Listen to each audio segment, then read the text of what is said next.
let's go ahead and just get this started. It's officially Halloween season and nobody can say anything different. Horror Nights has officially started. Woo! Well, I mean, not for us. We're not cool enough, but that's fine. I think y'all are pretty cool for hanging out with me. For the 5 of you who are here, welcome. Oh, 6 now. Let's go. And we're back down to 5. That's okay. Anyways, welcome everyone. I am super stoked to do this stream, doing trivia all night, talking about HHN spoilers. We're gonna wait just a little bit here. Before we get into the trivia, we'll let a few more people make their way in or give the event some time to start so we actually have some spoilers to talk about. Granted, I haven't actually looked at that many from the tribute store yet, so I guess we do kind of have some. I did forget to pull up one thing, though, before we start getting into it. Ugh, can't even... Just thinking about this stresses me out. These food items, oof. All right. Anyways, ooh, we're up to 10. Let's go, baby. All right, welcome everyone to the beginning of the Halloween season. Halloween Horror Nights 32. Let's go. I'm 6 Billiam, if you don't know. You probably do. I appreciate you guys. Thanks for stopping by. I know there's probably a lot more big streamers that are doing some pretty cool stuff tonight, but we're just having a lo-fi hangout sesh right here doing some trivia. And if you guys get the correct answers, we're gonna look at some HHN spoilers together. So if you don't want to, if you guys don't want those spoilers, feel free to tune out after every question here or there. I'll make sure to post when there is going to be a spoiler alert and yell and do all of that stuff. Did I put that? Okay, I did put spoilers in my title so people can't yell at me. But before we go ahead and get started, everyone, I feel like this would be a fun little challenge to do. So while I was looking up, researching for this trivia event and for my final countdown video that I promise will be done by the end of the month, hopefully, fingers crossed. And by end of the month, I mean end of next month. I have to pull chat back up as well. I have so many freaking things open. Anyways, I found this quiz that is to name every single Halloween Horror Nights Orlando haunt since it started, which is 209 of them. I should be able to get 106 of them very easily because otherwise I did a very bad job at doing these ranking videos.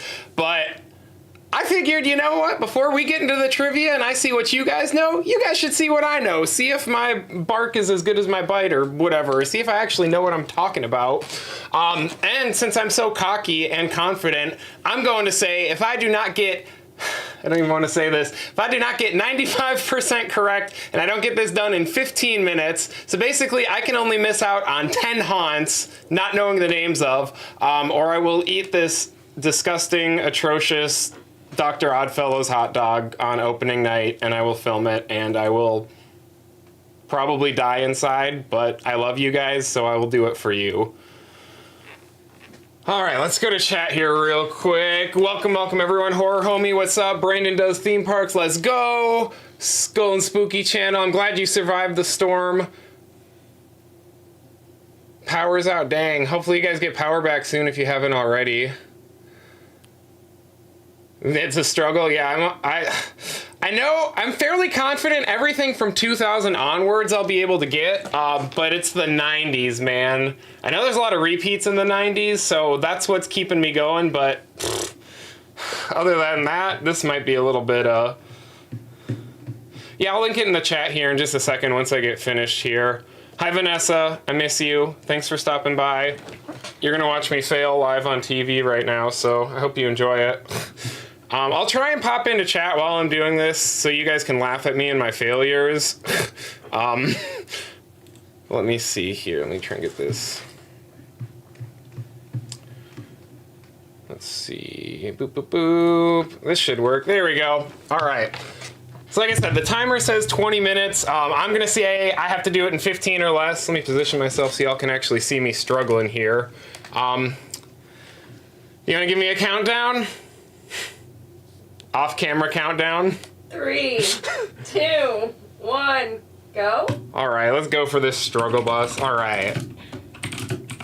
I'm gonna spell things wrong. That's gonna be the biggest thing. So, Dungeon of Terror and People Under the Stairs are pretty easy because those were repeats for a while.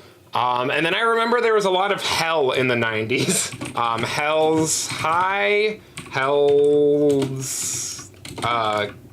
Hell's Kitchen, I think, was one of them. Toy Hell, Nightmare, yep, Nightmare and Scream Factory. Hotel Hell. I already did Hell's High, right? Sweet. Yeah, like I said, I don't really remember the 90s, so I'm just gonna kind of move ahead to the 2000s, and if I think of anything, I'm gonna be very sporadic with this, because if you guys haven't noticed, that's how my brain kind of works. Let's see, let's do Dark Torment. Again, with the spelling, let's see, Dark Torment, Terror, Underground,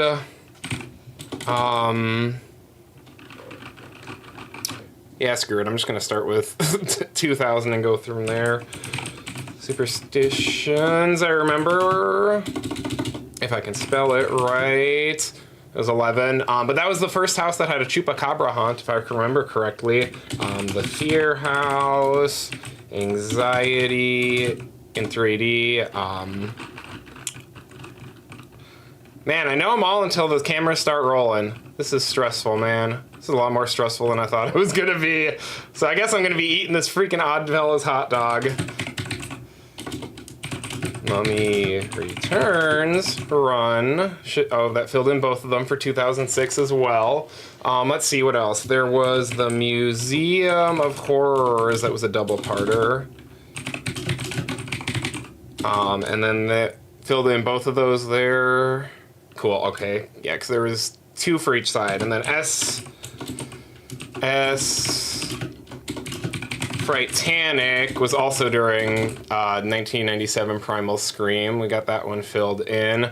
And then there was the Crypt. I'm going to spell this one wrong and probably not get it, but Crypt Keeper's Studio Terror Tour. Something like that. Oh well, rip me and my taste buds. I do remember the first 3D haunt, Universal's Pictures in 3D, but they missed that part.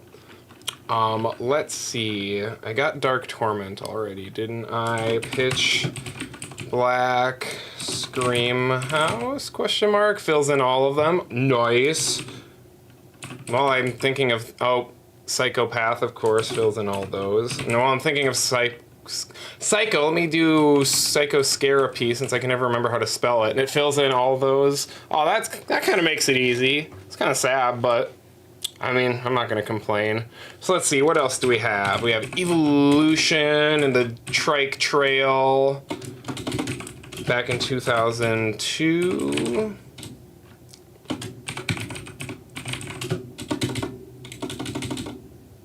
I don't know how that's spelled. We'll go back to that. And Jungle of Doom was also there.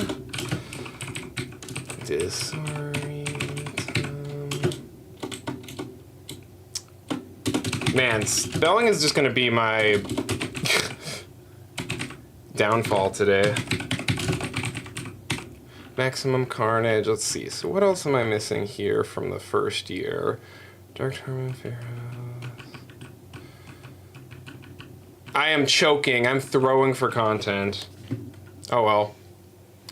Let's just start from the bottom. Yeti fills in both of them. Sweet. Dueling Dragons. The Last of Us, which I think I'm very stoked for this year. Does Chucky fill in 2019 or 2009? Yes, it does. What else do we have this year? Blood Moon. Dark Offerings. We've got a bunch of Halloweens, the Hallow and Halloweens that all fill in. Sweet, sweet, sweet. You'd think after making a tips and tricks video, this would all be ingrained in my mind, but here we are. Let's see, Universal. How many Universal monsters is this going to fill in if I type that in? None, because I can't spell it correctly. Okay, so that gets everything else this year. We've got Dr. Oddfellows, Twisted Origins, The Darkest Deal. I don't know why that reminds me of Dead Man's Pier, but it does.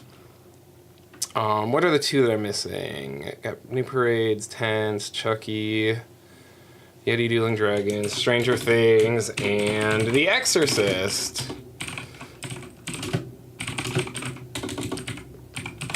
And then I already got Halloween, Dead Man's Pier, Monsters from last year, Fiesta de Chupa.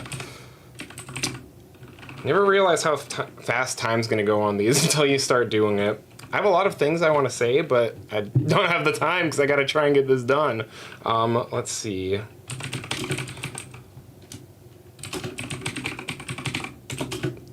No, that wasn't last year, but that was what was on my mind. Let's see. Hellblock. Horror. Maybe eventually. Oh, and we got some scaredy cats screaming in the background. Say hi, everyone. Also, I'm totally not paying attention to chat. Sorry. Don't give me spoilers if there are any, because I want to see how good I can actually do. Fiesta de Chupacabra, Spirits of the Coven.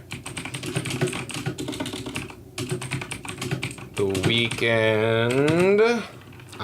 Descendants. Destruction. Bugs.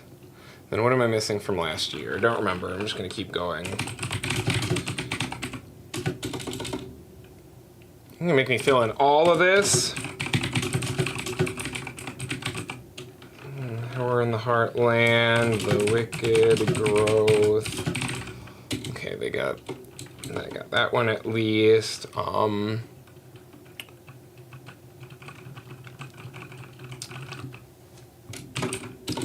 just gonna start going wild in.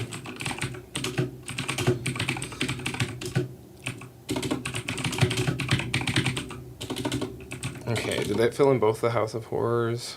Did that get the 22 one? No. Universal's House of Horrors. I'm trying to think what else was back in the parade building there. Beetlejuice, Trick or Treat. What else has been back there in the past? Hallowed Past. Oh, thank God I didn't have to type in all of that.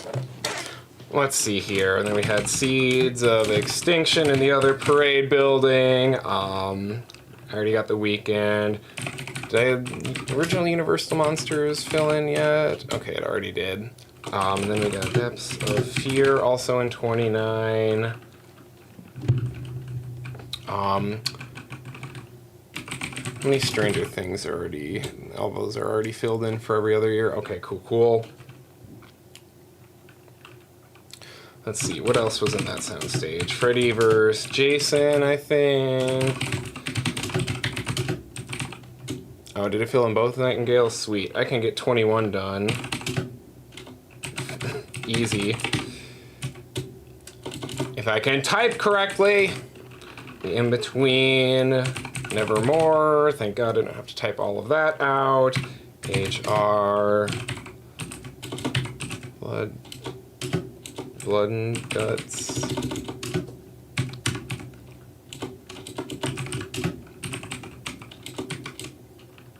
Let's try this instead. Fine. The Thing, and that got Assimilation as well. What was the other ones that year? Not that year, but right after Gothic, Dead, and... how many Walking Deads does this fill in? Does it fill in all 5? Oh, beautiful. Oh, beautiful. And then all my Halloweens are filled in as well. Let's see, what else was there during HHN 29? Ghostbusters...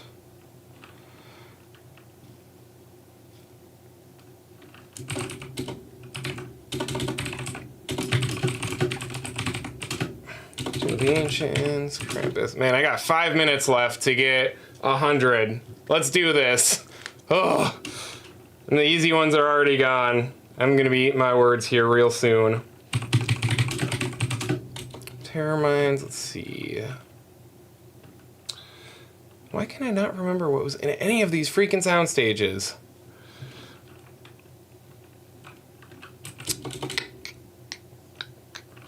What else was in Shrek? We can do 2 Saws. We can do Asylum in Wonderland, maybe.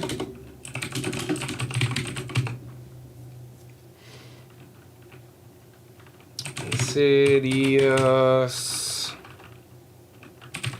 Jack Presents. Okay, thank you for all of that. Body Collector is a bunch of them. Run we already got for that year. Man, I don't remember much of 25 because that year was so forgettable. I already got Krampus for that. Lunatics Playground, as well as House of 1,000 Corpses, as well as Welcome to Scary, which we already got, and then Blumhouse, hopefully 3 of them. Sorry, The Horrors of Blumhouse. Let's see, what else am I missing? I got, what's short? Hive is short, Scarecrow theoretically is short. American Horror Story, 2 volumes. I already got The Walking Dead. Killer Clown.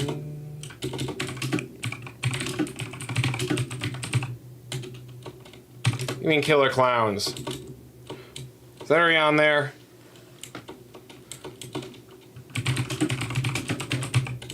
I was killed. I feel victimized for that one. Let's see, what else? Man, I'm not gonna be a very good trivia master tonight, am I? Funhouse. We had The Thing that year. What else was 2007? Texas Chainsaw. Should fill in a few. Sorry, it's probably going to be the Texas Chainsaw Massacre. Nightmare on Elm Street. Thank you. Friday the 13th. Saws in Steam. Orphanage, R.I.P. Jaws. What else do we have from that year? Hades, Gates of... That was easy. Zombiegeddon. Yeah, I'm gonna be eating this hot dog. Ugh, I hate my life. But that's fine. We're just gonna go to the 20-minute mark and see how... Stop laughing. We're just gonna go to the 20-minute mark and see how many that we can get here. Okay, so... Now that I have absolutely no pressure because I'm terrible, let's just fill in all the gaps that we have. So what am I missing from 30? Wicked Growth, let's see. Revenge of the Tooth Fairy. Ugh, that one was not that great. I hate to say it, but I was not a big fan of Tooth Fairy. Let's see, I don't remember. What years did I like? I like 24. Let's try 24. Because I already got Walking Dead, Halloween, Roanoke, Dollhouse of the Damned, Stellar Haunt.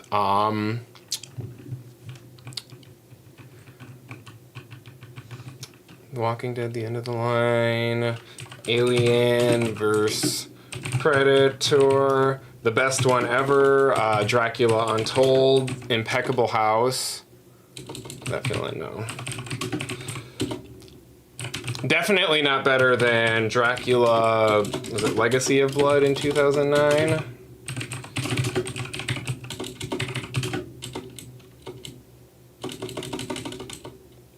Oh, it's already on there. And then... Chat's trying to help you. I know, I'm ignoring it. I want to see how much I can get. I can't spell. That's my downfall. I already got Chucky there. Let's see. I think I missed Hill House, which I've used in how many videos at this point? Haunting of Hill House. What else was I missing out for that year?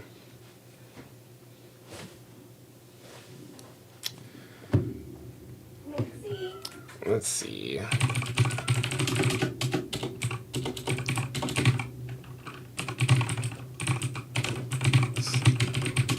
Who just ran under my legs? Oh, hi Nixie.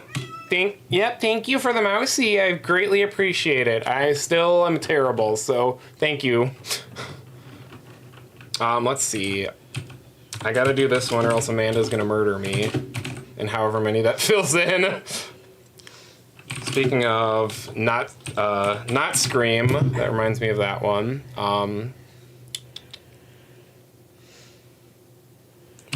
Ghost Town twofer, sweet, sweet, sweet.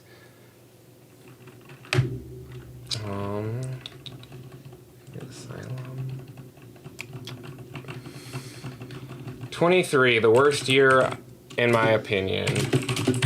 Sorry, not sorry. Not great houses. I wanted to like that year a lot more than I did, but like, ooh.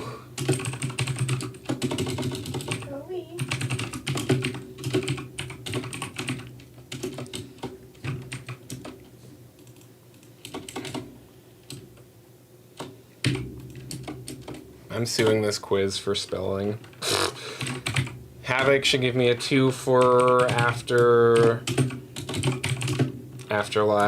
Penn and Teller, New Vegas.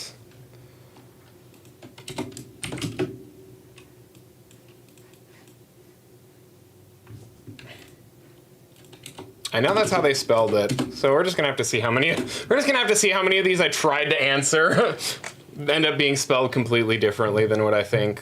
Let's see what else. Scary Tales should fill in like 4 of them, 4 or 5. There we go. We got Jungle Evolution. Boo boo boo boo.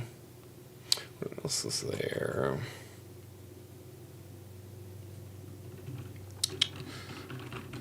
Hades Zombie, an orphanage, Afish, Ash. Vanessa, stop laughing. All I can see, it's the only thing I see in chat is all of the laughing emojis, and I see that it's you. Let's see, what else?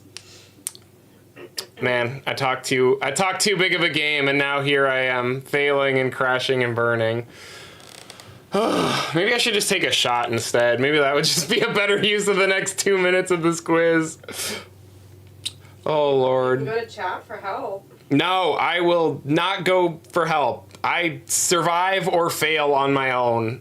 I'll go to chat when we get to the trivia where I'm only slightly embarrassing myself.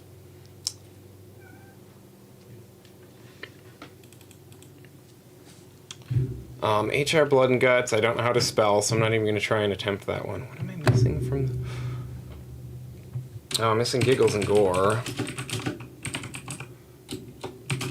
Giggles and Gore Inc. What else was in? Is there anything else in Disaster that I'm not remembering? Run, Giggles and Gore, Havoc Derail I got, Can't Spell HR Blood and Guts, Walking Dead was 22, Zombiegeddon was 20. I got the 2 in Jaws. Nightingale's Blood Pit. This should fit into Dead Exposure. Let's see. I just can't remember what I'm missing for 30. That just happened. That was not that long ago. Beetlejuice, Hill House, Puppet Theater, and then Wicked Growth. I got 30 seconds. I'm choking. All of these houses are... Half of these are probably going to be in my top 15. Maybe I should have just done that. Maybe I should have just gone by my rankings and I would have done so much better. We're just going to leave it at that. We're just going to let this time out because I'm embarrassed now. And I'm gonna have to eat this hot dog, and I'm not excited about it. 3, 2, 1. Yay. Okay, so that's what okay, Slaughterhouse and Boneyard. I told myself, oh, we're not advertising. Thanks, though. Okay, I tried to get Crypt Keeper's Studio Tour of Terror. I just forgot Studio. I forgot Doomsday. I forgot that for 2008 as well. Total Chaos was the one that I was thinking of. Insanity. Ship of Screams, Funhouse. Yeah, I didn't even touch 2004 or 2005 that much. Oh, Project Evolution. That's what I missed. Fair enough. Dead Silence, Legendary Truth, Catacombs. Oof. Can I just close this and pretend that we never did that because I'm so embarrassed? All right, let's see what chat said while I was. Let's see what other ones. Nixie's trying to give you a mouth. Where is Nick? Oh, she's back there. There you go, Nixie. You can be famous slightly. You can just see your protruding belly. Let's see. Lunatics Playing Around. Did I get the... Oh, I think I probably filled in both Exorcists when I did that. Did I ever get Dollhouse in the end? I think I did. Graveyard... Oh, I miss Graveyard Games. Ooh, big F.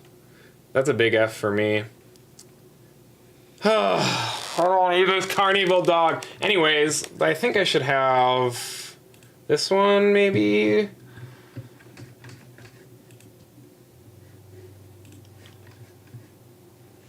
I have too many tabs open. You missed The Shining. What? You missed The Shining. Yeah, The Shining kind of sucked, though. No cap. Anyways, for anyone who's wondering what I'm talking about, this is the hot dog that I'm going to be eating, I guess, in 2 days now. And, so, I hate mustard and I hate pickles, and this hot dog has Kool-Aid pickles and bubblegum flavored mustard on it. Absolutely nothing about that sounds like a good time. But I guess stay tuned. My flight is at 6 a.m. tomorrow, and hopefully I'll be spending the day in Orlando tomorrow and then I'll be there for opening night. Hopefully, I really hope so. Hope no travel delays with this storm or anything happen. So stay tuned to my socials on Friday. I'm gonna try and be posting a bunch of shorts as much as I can of the scare zones. Gonna be doing vlogs, gonna be doing all that stuff. Gonna try and bring as much coverage as I can to you guys. Before we go ahead and get started on this trivia though, let's see if there's anything, let's see if there's any spoilers here. So, spoilers for anyone who's doesn't want to read spoilers. We're going to look at a few real quick, and then we'll go ahead and get started with some of this trivia. We're emotional in the Stranger Things house. Let's see. Okay, so we do get some confirmation that Dr. Oddfellow is up in that scare zone right up front. And he's going to be hanging out on top, walking back and forth. That's scary. Tribute store stuff. Oh, this tribute store looks so good. That's an ad. We don't care about that. Here we go. We'll watch this opening ceremony video quick, and then... Ooh. Interesting. All right. That's going to be the end of our spoilers here for now. We are going to go ahead and I'm going to put some music on here in the background to set the mood, since we're all going to be partying and vibing here. But we're going to go ahead and get started with this trivia. Contrary to popular belief, I definitely know more about Halloween Horror Nights than I've let on in the past half hour. So I only got like 50 questions or so done on this PowerPoint, but we're gonna go as long as we can, and we're just gonna keep having a fun time. If you guys have anything you want to talk about in chat in between, feel free to post your questions, comments, anything, all that stuff. Vanessa, I'm not adding cheese to anything. I'm gonna ban you from here, TBH. Another three-way scare for monsters this year? Ooh, that sounds awesome, Sky. I can't wait to see that. All right.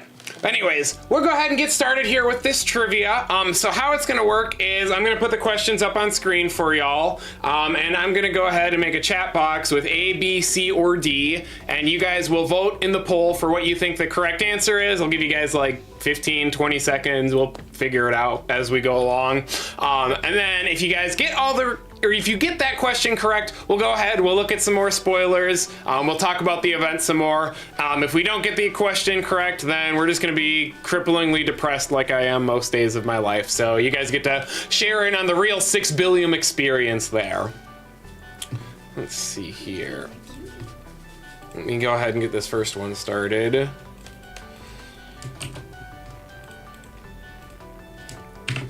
How quickly can I make a poll? All right.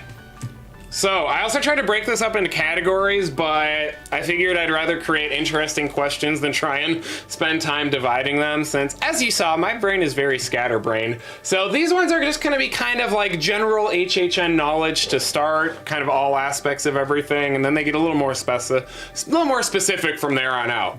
But to start, the only year since 2000 that has had less haunts than the previous year was what? 2001, 2012, 2021, or 2005? Basically meaning this year we had 10 haunts, last year we had 10 haunts, next year we're probably gonna have 10 haunts, maybe we'll get up to 11, but there's one year where instead of going up, it went down. Or instead of staying the same, it went down. So let me go ahead and get this poll started. All right, go ahead and vote, everyone.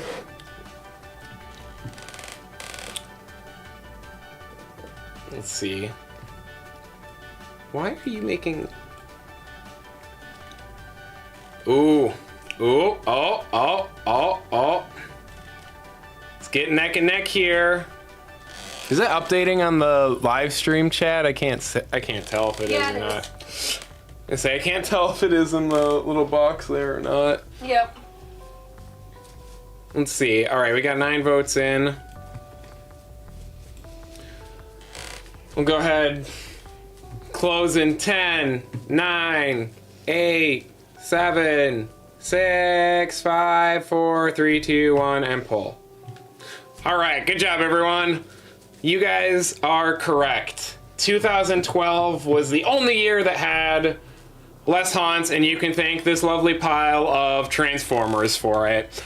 There was supposed to be, I believe, an original haunt themed to Chupacabras in Soundstage 44, which was the former Herculean Xena attraction. But midway through construction, they were like, nope, we're making Transformers instead. Find a new place for a haunted house. But they didn't really have that time in like June, so we just got 7 haunts that year. But that's okay, because they were all pretty freaking good haunts. I mean, Gothic and Dead Ed alone, solid. But then again, it did bring the Walking Dead to the event, so maybe a little bit of a W. All right, let's go look at some spoilers here. Let me try and get something pulled up here. Also, if the music's too loud, let me know. And I can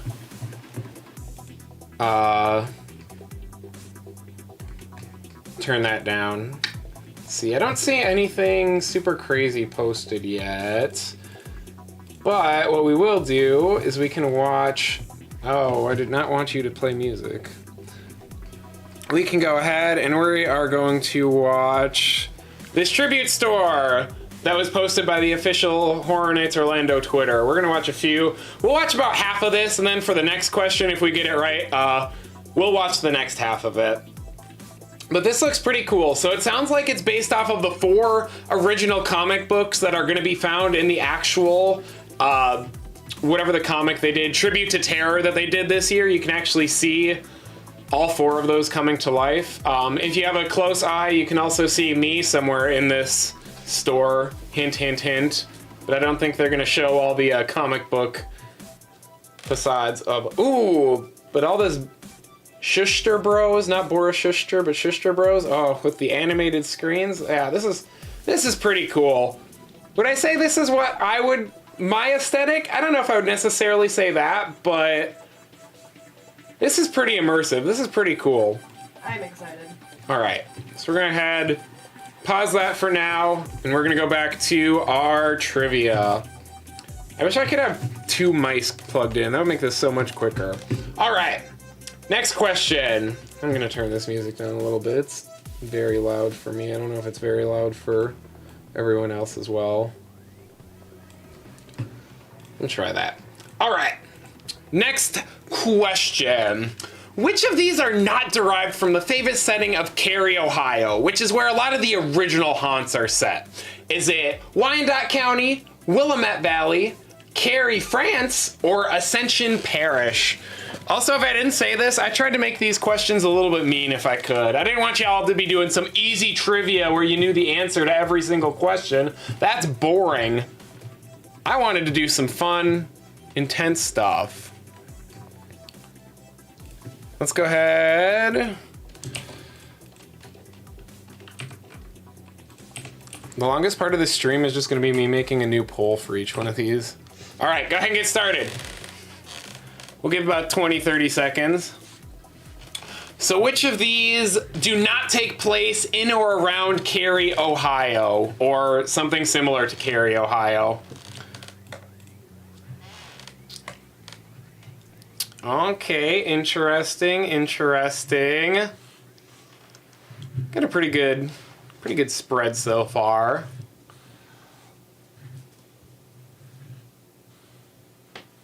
Ooh.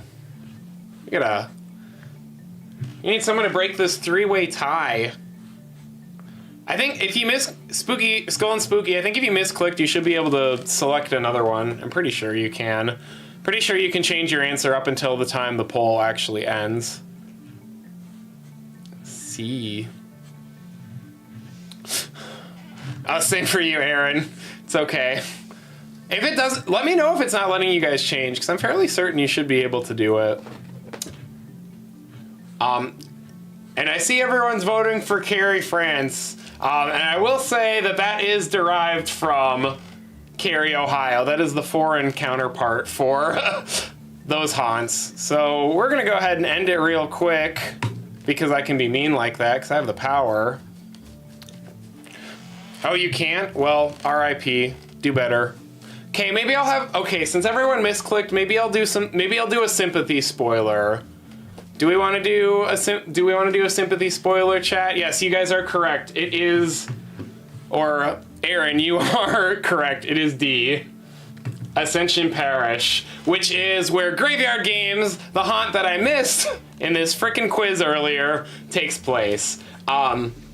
Wyandotte County and Willamette Valley are both kind of areas. Willamette Valley pertains more to the caretaker and where he did all of his stuff, and Wyandotte County, you saw that in Legendary Truth, the Wyandotte Estate in 2010.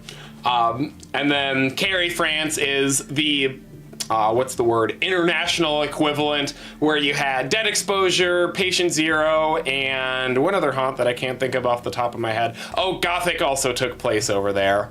The more you know. So let's go ahead. We'll do some spoilers since chat is being a mean and not playing, or the poll is not playing nice with everyone. Let's finish up our tribute store spoilers. And while we finish this, I'm gonna see what tidbits I've got from the crew. Good God, I have like, got way too many videos here. Oh Lord. Let's see. Ooh, these jungle doom creatures look pretty cool. Not on there, on my phone. Do you guys want to see some pictures that I've been sent that I'll very poorly show into the camera and you guys can decipher what they are? Also, hey Oreo Will, thanks for what I'm currently scrolling through. Ow, Nixie. No, Mom, you don't get to phone a friend. It's cheating. It's not. Maybe if you guys like this, I want to keep doing trivia. Like, I want to keep doing Like, I would love to do a weekly, like, trivia live stream or something like that. So if that's something you guys would like to do, like, let me know. Put it in chat, leave it in the comments on my other videos or something, because I have tons of stuff that I could just pull out of my butt and start asking you guys. But I think this is a fun way for us to connect and get together and hang out. All right, trivia store. Pretty freaking solid. Got a few pictures lined up for the next question here. Let me watch this. I can see if there's any. I can't really see anything in the video. Sorry, Will. Love you, though. Love and appreciate everything that you do for me. All right, moving on to the next question. Drum roll. All right. Amanda, if you don't get this one right, you're banned from chat. So this discontinued tour had members of the art and design team as your guides. And it was basically an RIP tour, but with the art and design guides. Was it the Unleashing the Horror tour, the Behind the Screams tour, the Arcane Insights tour, or the Horror Unearthed tour? I was actually looking up the prices for this in preparation, and my God, only like a $200 add-on to do this. That was... I wish I could just pay $200 again to walk through with the art and design team. I did that one during 2014's event. All right. Oh, you heard Gats are back, Colby? Oh, sweet. Okay. I gotta see what I hear about that. I gotta see if I can hear anything else tonight. And yeah, I agree, Colby. I wish we could go to Cary, France again. Like, I'm very curious if there's going to be some Easter eggs or some references just posted throughout Monsters somewhere about it. Good Lord, there's so much everything everywhere. Okay, well, you guys are answering. I'm going to see if I can get anything else pulled up real quick.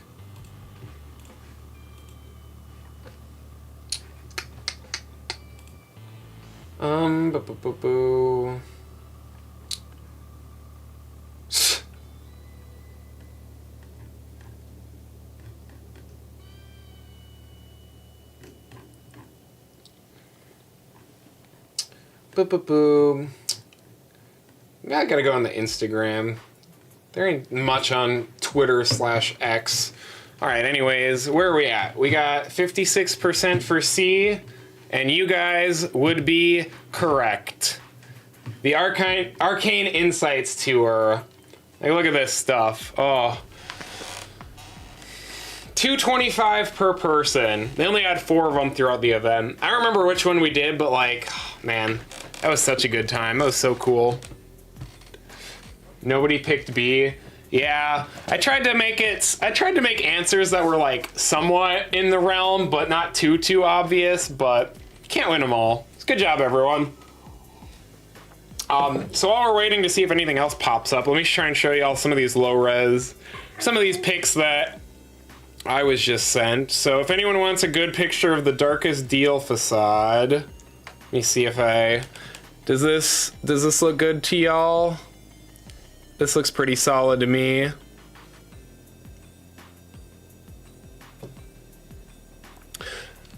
I have not heard anything about the Darkest Deal. Before the event, I didn't hear great things about it, but I'm still excited. Oh, and one other thing I just noticed looking at it is there's a different entrance for you guys. So if you can kind of see, I'm not going to be able to figure this out. Where's my finger at? So it looks like now the entrance is right there. Pretty much you go straight on in instead of wandering around all that footpath area that you normally would. So that's an interesting addition, but I do know that they also put like the temporary wooden flooring down all around that area, so that's probably the main reason why. All right, there's your spoiler for that one. Let's move on. Oh, I just got another message. Let's see if it's anything.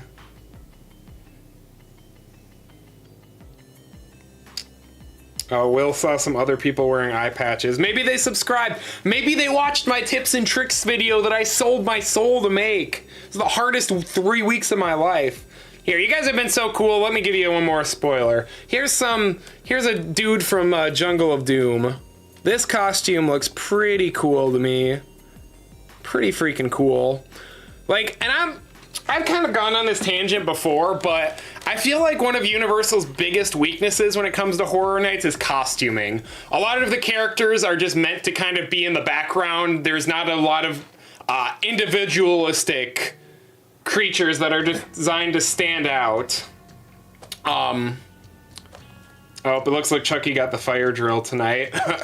What was I saying? Yeah, it seems like most of the characters are meant to kind of blend together and be background characters, and come out for those scares. Because, like, in Wicked Growth, not everyone was the Grim Reaper or the witches or the Pumpkin Lord. You had a lot of those pumpkin creatures in the woodwork. And just, I don't feel like they designed these characters to really stand out that much. They kind of fit the same aesthetic, but it's not like Hellblock Horror last year, where even though it was all recycled costumes, everyone kind of had their own distinct look. I wish they did more of that in the newer houses, where every single person or every single actor had a different, very distinct costume that you could specifically remember throughout the haunt, instead of just remembering the general vibe of undead fisherman from Dead Man's Wharf, if that makes sense. Anyways, that's my one tangent. So let's move on here. 2002 featured how many haunted houses based off of IPs? And remember, back in the day, these IP haunts weren't as necessarily as much of a literal translation as they are right now. They were more loosely based off of the IPs. So how many, in 2002, how many of those haunts had some type of IP influence on them? And for those of you who don't know what IP is, that means intellectual property. Basically, something that's not owned by Universal. So this year, the IPs would be Last of Us, Chucky, The Exorcist, Stranger Things, and kind of Universal Monsters. We'll go ahead and start the poll here. But Universal Monsters and Chucky, I do kind of want to talk about this, actually, and this is a great segue into it. I couldn't figure out the words last stream to talk about it, but licensed originals is the best way to describe these haunts, where they take these IP properties that don't belong to Universal and they create original stories off of them. And that's what I want to see more of at Universal. Way too much in the past 5 to 7 years, the IPs have just been everything is just try and tell the entire story, fit in all of the story beats. Who cares if they aren't scary? Just tell the whole story, do everything, cram as much in as you can. And it's not, there's that creative liberties aren't there. And actually, kind of going back a few questions to that Arcane Insights tour, when I did that in 2014, Amanda can back me up in chat if she remembers, but I think it was Nick Collins I was chatting to after we went through the Halloween haunt. And I kind of asked them, like, do you guys like doing IPs? Because it seems like it would be not that exciting to just have to do a book report basically on somebody else's property that they made. And obviously this was a decade ago, so I don't remember the exact phrasing, but paraphrased was basically, they're fun because you can create what's on the other side of the camera. Of course, what you can see on that screen, you have to translate it as faithfully as you can, but you can have some leeway and you can have some fun with what isn't on the screen, creating the rest of that scene. And that was something that really stuck to me, because as I started to grow older and tried to do more creative endeavors and realized how hard it is to be completely original, I appreciated the fact that, you know, you can still translate a property, but you can still make it your own. You can still have fun with it. And I always tried to keep that in the back of my mind when I was reviewing these IP haunts throughout the years. And it seems like that mindset, whether it's due to contractual issues or whatever, I don't really know the answer, but it seems like that mindset has shifted a little bit. And now this year, we're back to, yes, we're going to do some licensed originals. We're going to do what you've seen on the screen, but we're also going to add to it and create some cool stuff. So I think that's pretty cool, and that's why I'm super stoked for this year. All right, tangent done, and it looks like you guys got it correct. Woohoo! 3 is the correct answer. You guys had Project Evolution, which I almost got correct on the quiz, Maximum Carnage, and Fear Factor. Project Evolution is one of my like top haunts I wish I could have gone through. Just like mutant dinosaurs in the trike trail. That sounds awesome. Same with Maximum Carnage. He literally killed all the good guys. Bad guys win. Oh, so good. And the fact when I worked at Spider-Man, the Carnage warehouse was literally like 10 feet from where our break room was every day. It was just, it's a little wild to see that piece of HHN history that I was so close to, but I was never going to be able to actually, never, so close but so far, never actually accomplishing. All right, let's go ahead. Let's see if the Twitters has got anything exciting to update. Otherwise, I think I'm going to go and, during the next question, I'm going to have to try and see if I can find anything else. Let's see. Everybody likes this Jungle of Doom guy.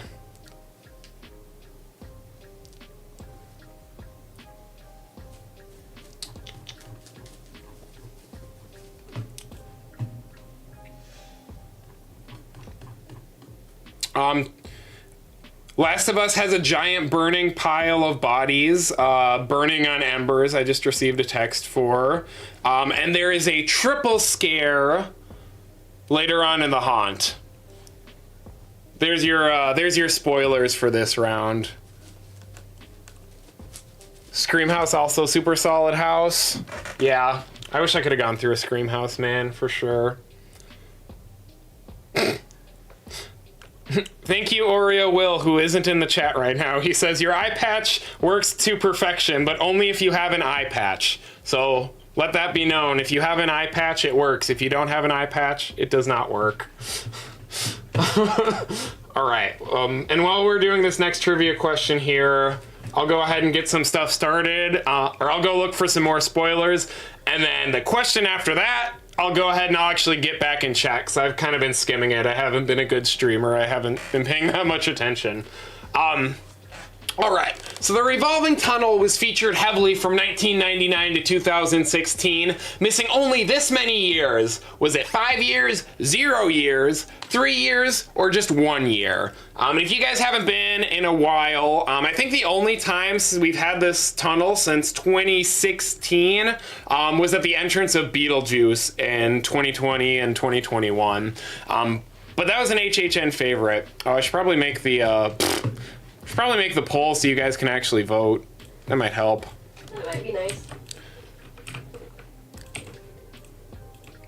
If you being on another computer wouldn't probably screw our Wi-Fi, I should have had you do that so you could do it. Okay, now let's see what I can go find for spoilers while y'all are voting.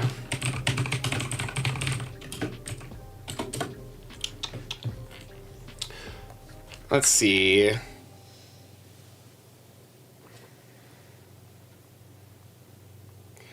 And again, if you guys have been here the whole time, or if you're just tuning in, I do want to say thank you to everyone. I don't have alerts set up yet, so I don't know if anyone's been subscribing or doing all that jazz. I've been trying really hard this month to just get the countdown finished, get that tips and trick video finished, get this stream set up for you guys, get some new camera equipment so I can do some vlogs and stuff. And it's just been an absolutely crazy and nuts summer. So I do want to thank everyone who's helped me. We're only going to go up from here, and whether you're just joining or you've been here before, thank you for your support. It really means a lot.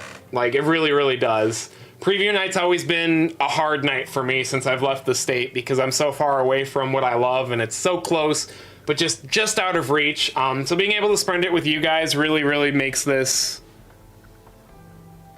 like, it really makes this worth it. It really makes me feel like I have a purpose. So I want to say thank you to everyone. Okay, give me 20 seconds to see if I can pull up some spoilers to have ready for you guys. And then we'll go ahead and see how y'all are doing. I did see some... Did I lose internet? Okay, no, we're good. I did see some... Let's see. Also, I'm not playing any musics because... I don't want to. I'm not playing any Horror Night stuff because I don't know what's gonna happen, but I don't want to get copyright whatever. Here's a little bit of better look of the facade for Darkest Deal, I suppose. Good look at. Okay, so let's see. Where are we at? We're at C. C looks like it's one, and you guys are correct. Woohoo! Yay! We need the cheering from Sploosh Kaboom and Wind Waker. So yes, 2003, 2005, and 2014 were the only years that that spinning tunnel was not featured. And it's kind of crazy to think about how many haunts actually had that. I'm actually going to text Oriole Will real quick and see if it's in the Darkest Deal. Deal has...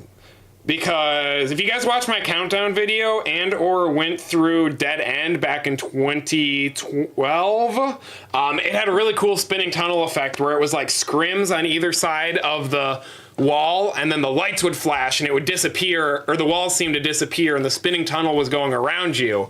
And that was a really inventive and really cool use of that, and I was kind of banking that was going to come back this year for the Darkest Deal, so we'll see.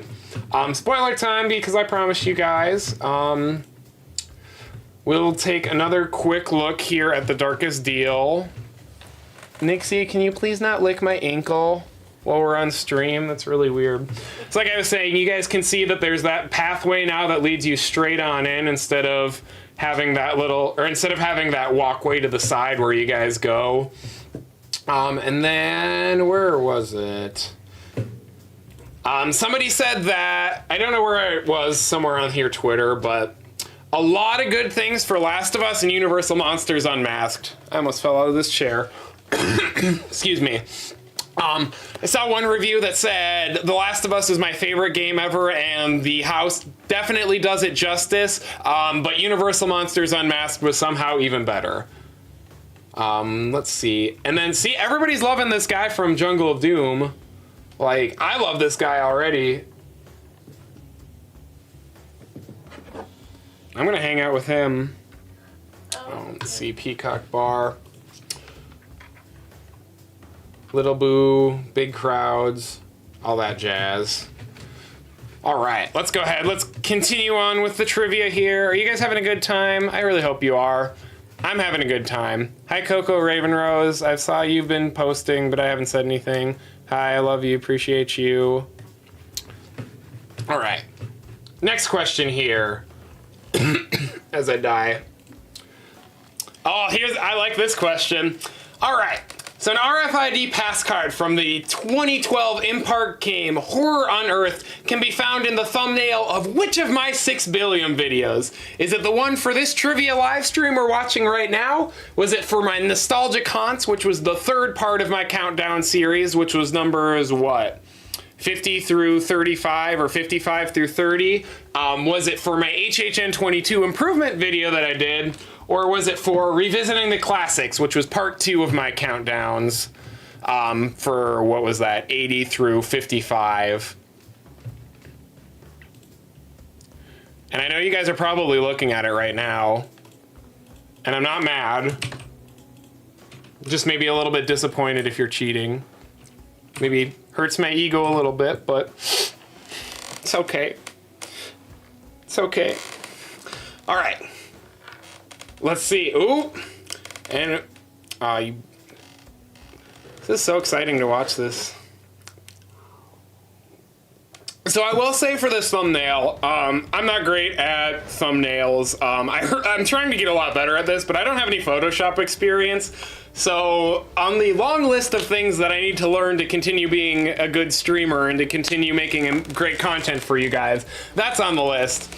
So when I originally made this thumbnail, I was like, I'm gonna put all these cool Easter eggs. I'm gonna put this Horror Unearthed card, this lanyards and coins, like all this great stuff. And then it was so small that you couldn't tell any of the detail, and I kind of had to redo it. So some of it is still there, but it's not what I originally pictured, but to be honest, it's a lot better than it was. All right. Excuse me. I was not expecting to be dying on stream. Wasn't expecting to be coughing this much until I ate the freaking hot dog. Oh, okay, this is a pretty big spoiler. I wasn't expecting this. Oh, thank you. Anyway. All right, you guys want a spoiler? You guys want a really cool spoiler? Because yes, you were correct. It was D, revisiting all of the classics. And there it is, right there in the top corner, or top middle, I should say. Horror Unearthed was fun. Also, a quick tidbit about that. I'll show the spoilers here first so you guys don't get bored of me. Bam! Megan is here. Did they do anything? I don't know yet. We're gonna have to figure that out, but Megan is at Horror Nights, and that was not officially posted anywhere, so that's pretty cool to see. What was the tangent I was gonna go on now? I don't even remember. Oh yeah, Horror Unearthed. So that was a really fun game. You got like these, after you chose your Legion of Horror, which might actually be the next question, but we'll get to that in a second. You got that pass card, you could scan it throughout, or you could scan it at the exit of every single haunt to earn points. And if you did some in a certain order, you would get bonus points. And I was so, Mom, I don't know if you remember this or not, but I was so obsessed with getting these points. And let it also be known that these touch points were at the exit, and you could very easily just go tap it and then continue on your way without anyone knowing. But little goody two-shoes me was so afraid of getting banned from the park. And I don't remember what the order I had to do was, but I remember The Walking Dead had to be the second house that you did. So I made my dad wait in line like over 2 hours with me so we could do the first Walking Dead haunt just so I could get bonus points for this stupid freaking Horror Unearthed game that they never did ever again. Was it worth it? 100%. Do it again in a heartbeat. You can hear... All right. So there's our spoilers. Let's get back to the trivia. And I was right. Legions of Horror are next. So, we talked about how those were just not just released, but how those were in the HHN 2012 Horror Unearthed. They were, introduced. That's the word I'm looking for. So which of these is not in one of those 6 legions of horror that was introduced in the Horror Unearthed game? Is it the Bacanoids, the Karazans, the Mashorians, I always pronounce that one wrong, or the Zemrit? Which one is it? If I will say this is maybe a little bit of a hint for you guys, but if you knew the answer to one of the questions earlier on, you might be able to that might give you a good answer for which one is not correct of these 4. Okay, let's see, so what else do we have?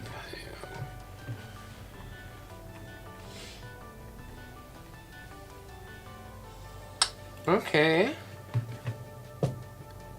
Who just jumped?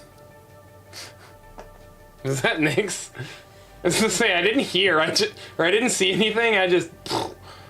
Alright, here's some good scare zones. Alright, everyone knows this one, so I'm gonna end the poll. Good job, everyone. But before I tell you guys the answer, and I'm at a 30-second delay, so this is gonna take a minute. What? You apparently spelled one wrong. I probably did. Yeah, you probably got me, Aaron. I'm a 95% man. I always have 1 or 2 mistakes here or there. I'll never be perfect. I'm blaming the ADHD. But can anyone actually answer what is Zemrit actually? Does anyone know? I'm gonna go ahead and pull up these pictures while we're waiting. But if you guys know what that is from, post it in the chat, because I'm just curious to see if anyone does. So let's see. So many tabs open to stream. I need a 3rd monitor. So here's some Dark Zodiac stuff. This was my most hyped scare zone just because it reminded me of 7, where it was gonna have these stages coming out and rotating. But ooh, and they've got the Zodiac symbol on the... You know, for me going on this rant talking about how bad these costumes were a couple minutes ago, I am really digging these Scare Zone costumes. Like, really, really digging these. Like, these are all so cool. The only... I'm assuming this is Dr. Oddfellow's origins, which good for him, but this is the only thing I've seen so far that looks kind of like a Disney, a Hollywood Studios moment. This is giving me big Indiana Jones vibes, but I will reserve all of my judgment until I see it in person. And I'm not gonna blame I can't blame the actors. They do the best that they can. All right. All right. Let's see. Nick's Cabana gonna come in with some updates. Just let me know, bro. Appreciate you and everything that you do. Dr. Von Doom, you are correct. Zemret was the virus strand from... Oops, wrong one. Dead Exposure, Patient Zero, which took place in Cary, or was mentioned to have taken place in Cary, France. And that was the virus that made you, or when you got the immunization for it, you went temporary blind, which is why they had all those obnoxious purple strobes. Like, good in concept, just missing that extra little bit of detail that I think it really needed to be an all-star house. So let's go ahead and move on here. What was the last haunt that was featured in Soundstage 23, which is so expertly circled by my amazing editing skills? What was the last haunt featured in Soundstage 23 before 2020's Universal Monsters Bride of Frankenstein lives? So basically, this is the soundstage that is right before you get to where Spirits of the Coven was, where The Exorcist is this year, that smaller one right behind Rocket. This is the bigger one that can house 2 haunts. So technically there is 2 answers, but I only put one of the correct ones in here to save space and make it a little bit more exciting for you. The first Dead Exposure was better, Amanda. I agree, even though I never went through it. I agree that it probably was, because from the things I've seen about it, I wish I could have gone through 2008. Another fun fact about 2008, I literally had doodle. My Trapper Keeper in junior high was literally all doodles of 2008. Like, I was gonna create my own Horror Night sequel year to it, and it was gonna be great. It's gonna be a good time. And now I'm here on YouTube streaming, talking about Horror Nights. So I mean, I guess I'm not that far off of where I thought I would be. So let's see, what else? Well, you guys are voting. Let me see if I can find anything else. I've got way too many tabs open now. I'm trying to spoiler hunt. Nixie's trying to get spotlight. Where is Nixie? Oh, no, Nixie is out. Nixie is conked.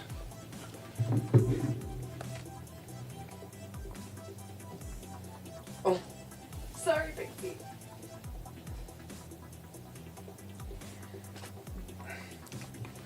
Let's see. Boop, boop, boop.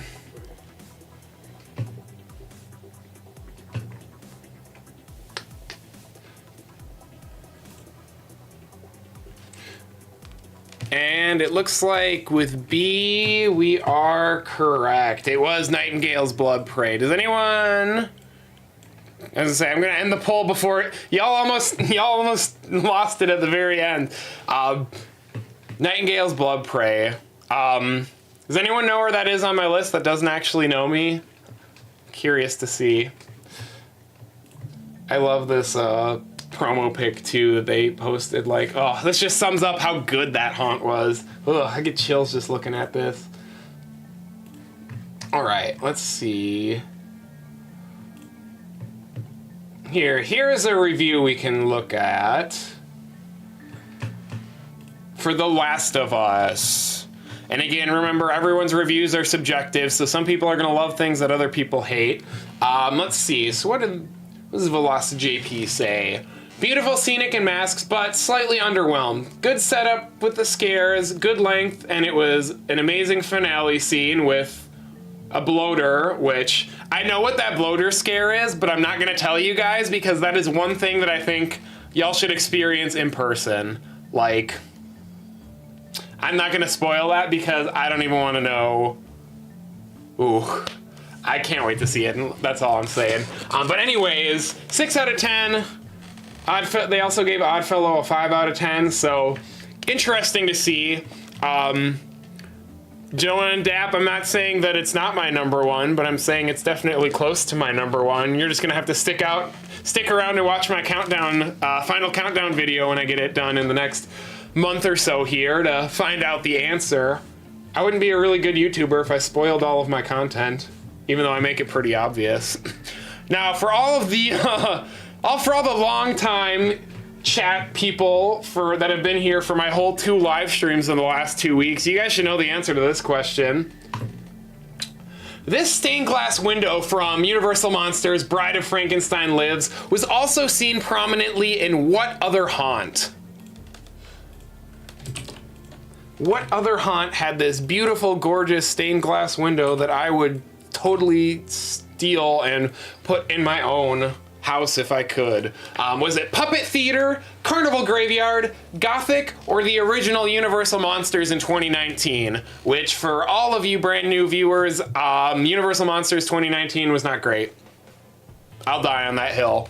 Was it bad? Certainly not. Was it the best house of the entire year that deserves House of the Year and every other award that people have been giving to it? I don't think so. Definitely top half. I think just under the top half of houses I've been through at this event, but not enough innovation and not enough really cool stuff for me to be like, yeah, this is top tier. Bride of Frankenstein Lives and Legends Collide, on the other hand, though, solid. Man, I'm gonna have to spoil this. I'm gonna have to spoil this Last of Us scene if I can't find any more spoilers.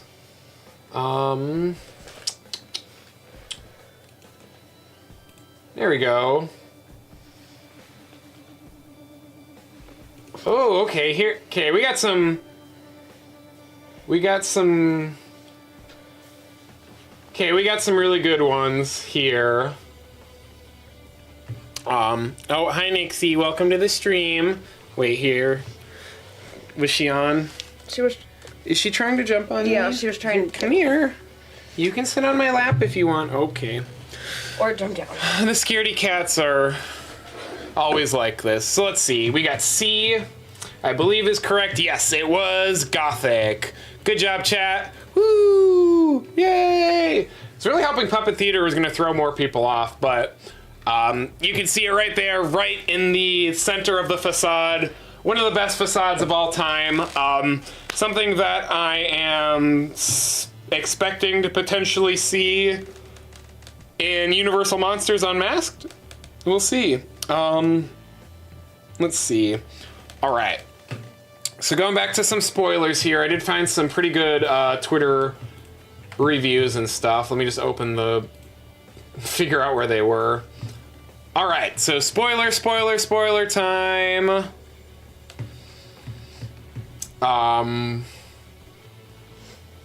Universal Monsters, a bungee scare and a triple monster scare similar to last year, and an early contender for the best facade or opening scene of the night.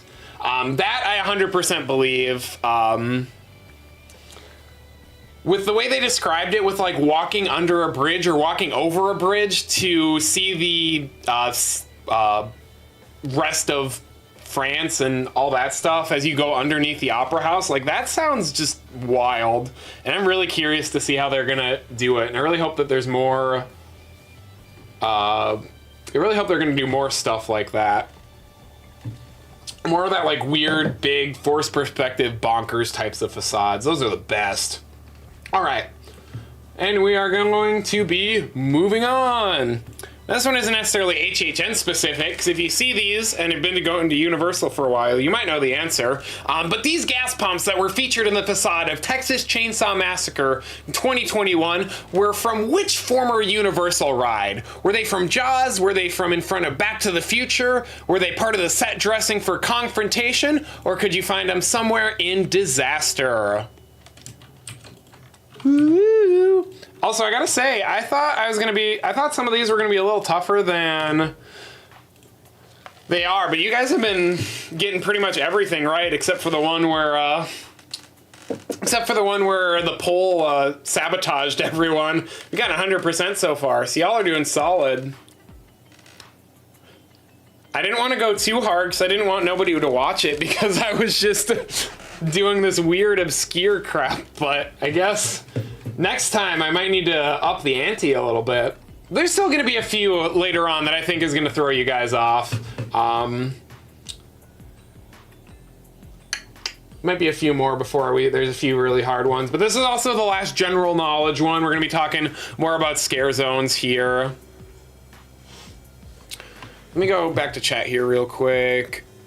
Monsters 29. Yeah, Joanne, like, it was a good haunt. Don't get me wrong. I really did enjoy it, but it didn't do enough for me. The Mummy's tomb was fine that they didn't really do any effects because it was a claustrophobic set. But, like, having Gilman there and just having him pop out of the sides when there's all of these effects they could have done to simulate being underwater, like, that's just a little underwhelming for me personally. And that's why I'm a little just eh. Thank you again, everyone, for tuning in. Appreciate all of you.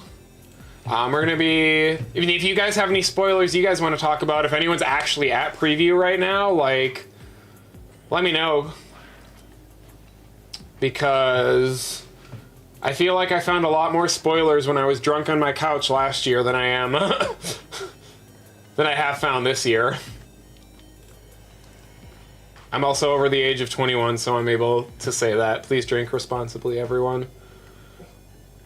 Stop laughing at me. Let's see. Here's another interesting tidbit that I was not anticipating or thinking of. Assuming that we get this correct, which it looks like we did. Yes, Jaws. Everyone is correct. Really? I thought somebody would have said confrontation for real. Touche, Aaron. Touche. I appreciate the support, man. So, going back to the darkest deal, this is just a photo, unfortunately not a video, but it looks like there is projection mapping that will take place on the facade, which would, can't talk. That projection mapping would explain why we go through on the side, on the right, instead of walking in front. So that's really cool. So that must be what that little hunt in the center is. That must house the projectors and everything. But that's so cool. Nixie, what are you doing? I was gonna play with the string toy. Yeah, never a dull moment with the scaredy cats. They keep the channel interesting at least. All right, let's go ahead and move on to our, I didn't show the correct answer here. So yeah, you guys were right. Gas pumps from Jaws. I don't really remember where exactly they were, but going off this picture, it looks like they were right out front. So cool. Now we're gonna do some scare zone questions. And again, full disclosure, I'm not a scare zone guy. I think Amanda came up with most of these. Just because personally, I don't think I think Universal scare zones all look the same. And I'm not saying that as a bad thing. I'm just saying that as the rest, Universal is so intricately themed as is that no matter how much they try and dress up the streets, the regular daytime theming is going to outshine it. And no matter how many different types of anarchy, chaos themes you put in New York, it's still going to look and feel just like New York. So I feel like other parks do these more better because they can create maybe a little more immersive atmospheres, or you can kind of forgive the plain theme park look for a Halloween event. But scare zones this year, from what we've seen so far, best in a long time. I would say 21 had really good scare zones, but they also had Night Maze, so yikes. All right, so going back old school, which scare zone was brought back multiple years in Amity? R.I.P. Amity and R.I.P. Jaws. Was it Midway of the Bazaar, Terror Circus, Killer Carnies, or the Treeks and Foons? Also a fun fact about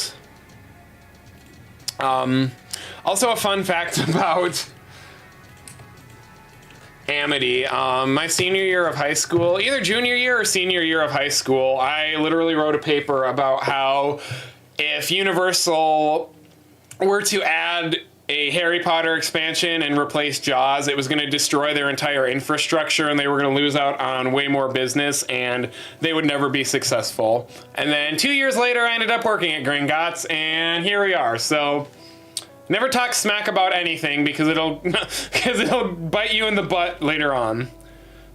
All right, well, you guys are voting. I got some whatever. I got some spoiler messages from Oreo Will and Shade Latte, the homies.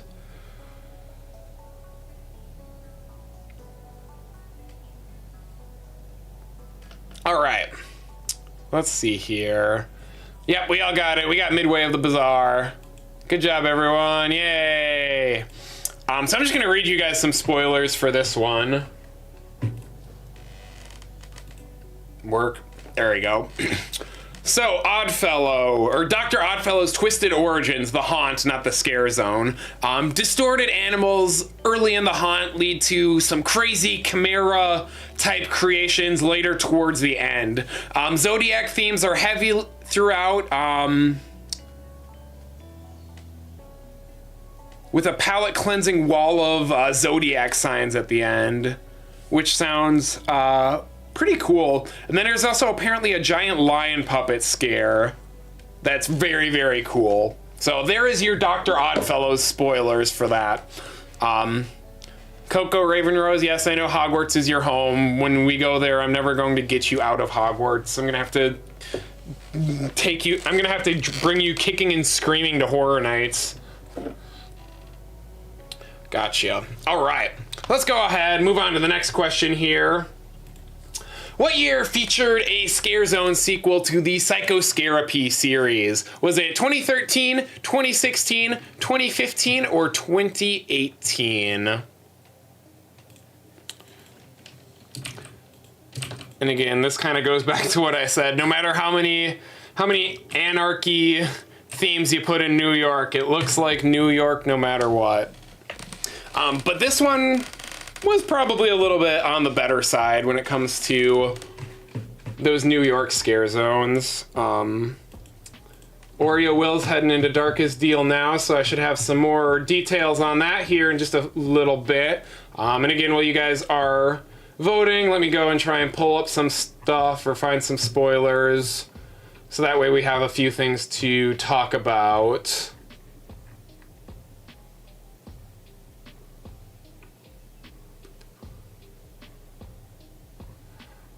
Kind of a spoiler, but I guess not really. Lots and lots of 10 out of 10s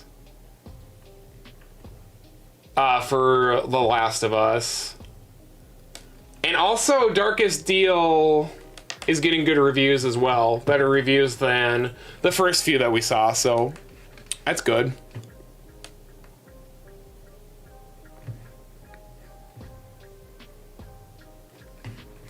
Let's see here.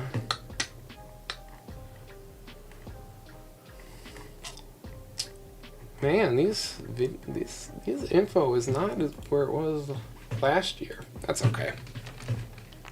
All right.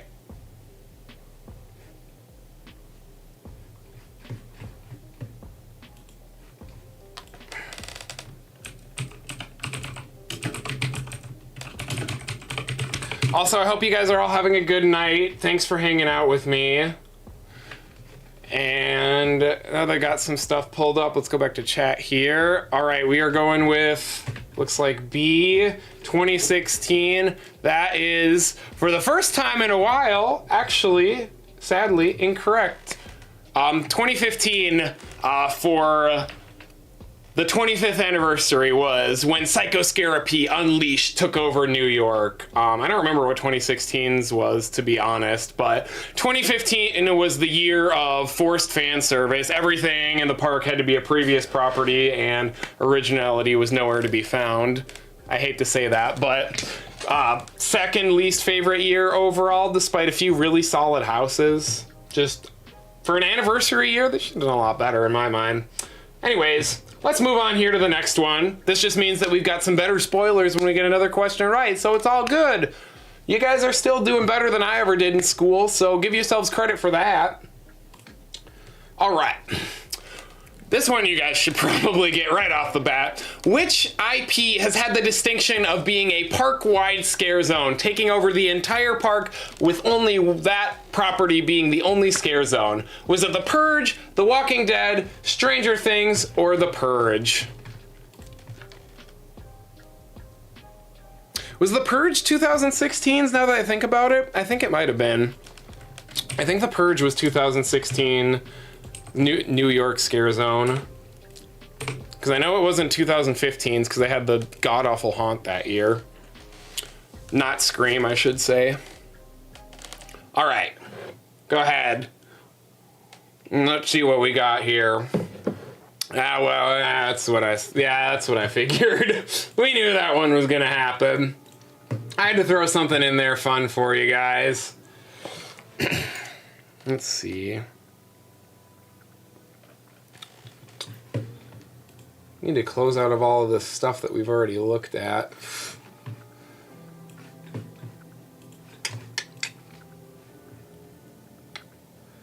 What is everyone most excited for this year? Also, while we're hanging out for a minute, like, I know I've said Chucky's my most anticipated, and I will continue to say Chucky's my most anticipated. I'm honestly a little bit disappointed I haven't heard anything about Chucky yet, because, like, oh, you're right, Aaron, it was Survive or Die. I was thinking that, but I was like, maybe not. Yeah, like I said, you guys are way smarter at scare zones than I am. I just kind of... Boo.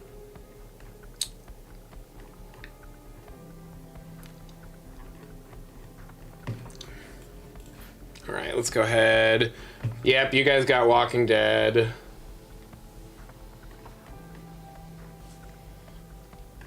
Nothing. Ooh. Here, this'll work as a spoiler, I suppose. Thanks, Amanda. Other Amanda 2.0. Yep, it was The Walking Dead. But here, me trying to show things to the camera again. Here's some of the collector's medallions for this year. So it looks like Chucky, Cobwebby Little Boo. That one's cute. Vecna. Try and get a good, decent. And then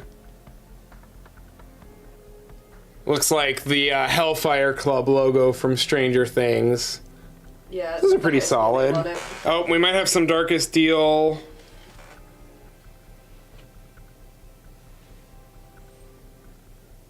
What is this? Give me just a second.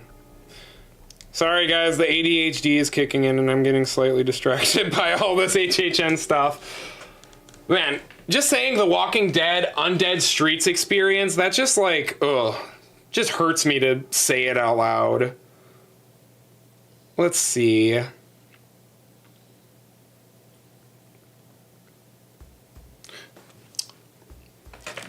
Oh, I'm also out of frame. Yeah.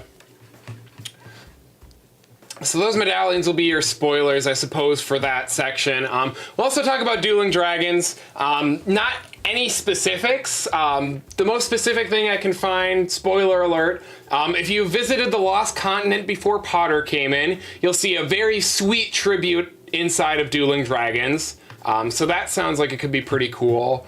Lots of people just saying, holy crap, mic drop, speechless about Dueling Dragons. And a lot of the people who even put Last of Us really high as 10 out of 10 are saying Dueling Dragons is the one to beat.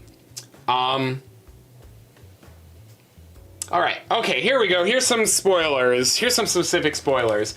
The sets were phenomenal with some great Q recreations, but there were some scares lacking, and one of the endings didn't have a dragon puppet. But overall, the set's really, really, really good. Which I guess I could pretty much say, I think we could all say we saw that coming. Let's see. But again, also remember this is preview.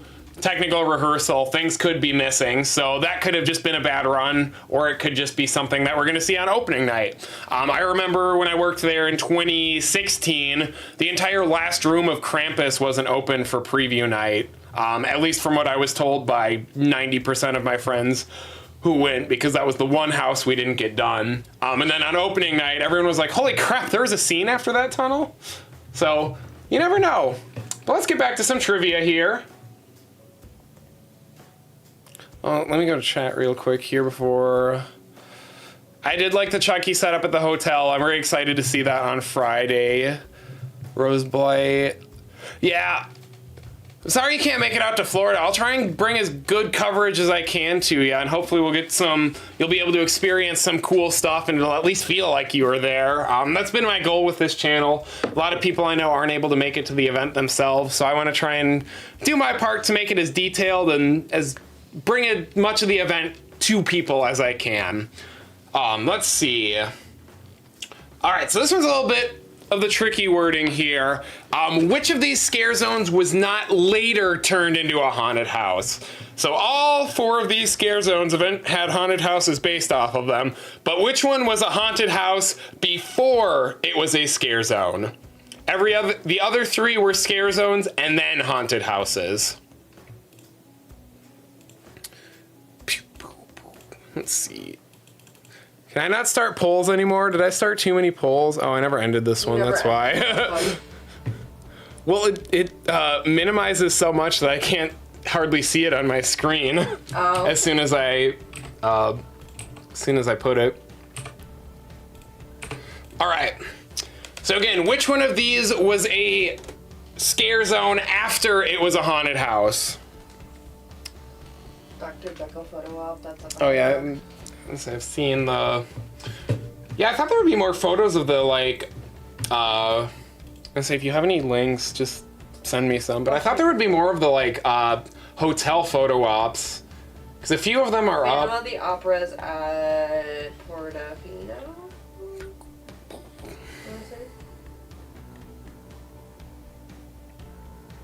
Ooh, it's kind of a pretty shot. Let's see.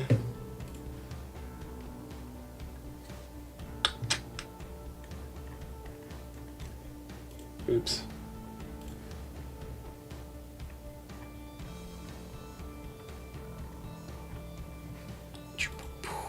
Looks like C's holding steady here.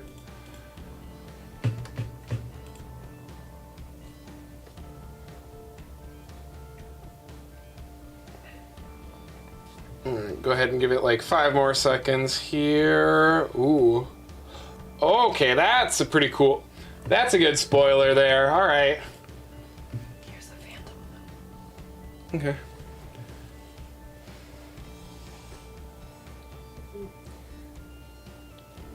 All right, let's go ahead and end it. It looks like C is what we have decided, and wah, wah, it is actually going to be a, All Night Die-In double feature. Bayou of Blood was 2014 Scare Zone, which was later Dead Waters in 2017.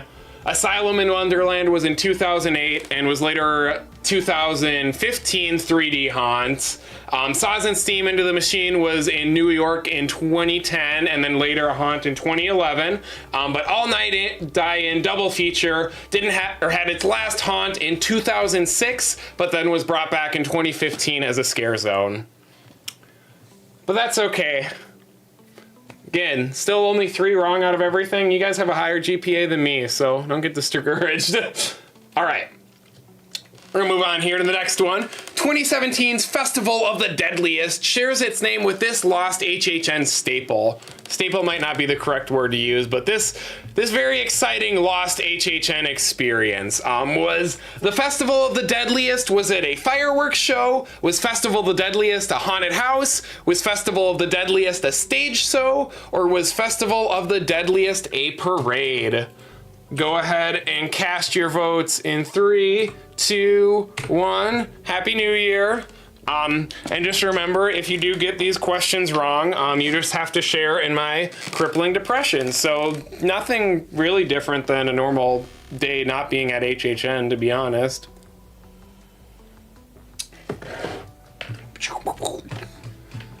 But this is a pretty cool picture, so I'm excited to show you guys this one. Let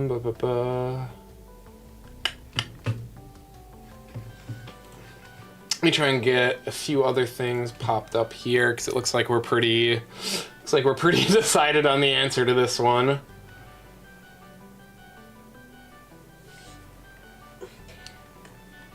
Somebody got the hot dog.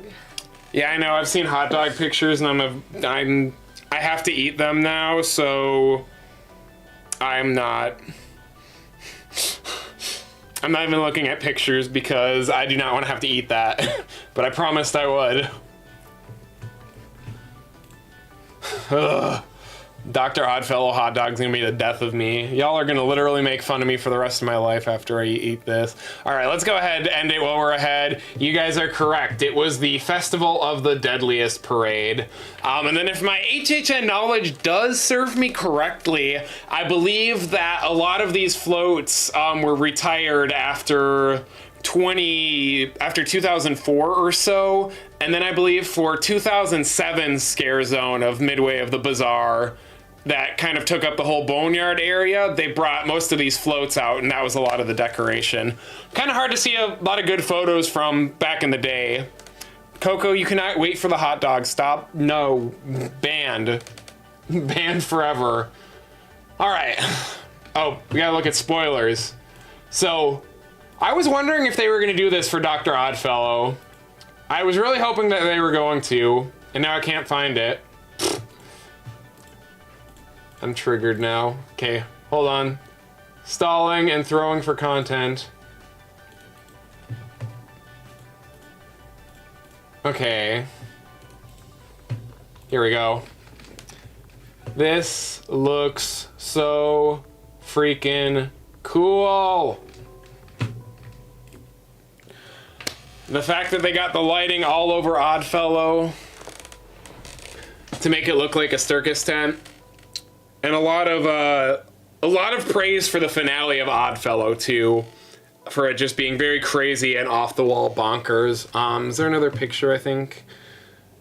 And then there's a little bit more of the look of the outside tunnel before you guys actually enter in. So after this, honestly, I'd say my hype list is still staying the same. I want to know more about Chucky. That's what I want to know more about. I'm gonna look for Chucky spoilers as we move on to this next question here, because nobody has said anything, and it's got me a little not concerned. I just don't understand why people don't like Chucky as much as I do. Anyways, we're gonna go on to some questions about the icons and some other figures in the event. Not necessarily pseudo icons, but just other characters that have been in haunted houses. Yeah, you're right, Skull and Spooky. It is looking like killer clowns.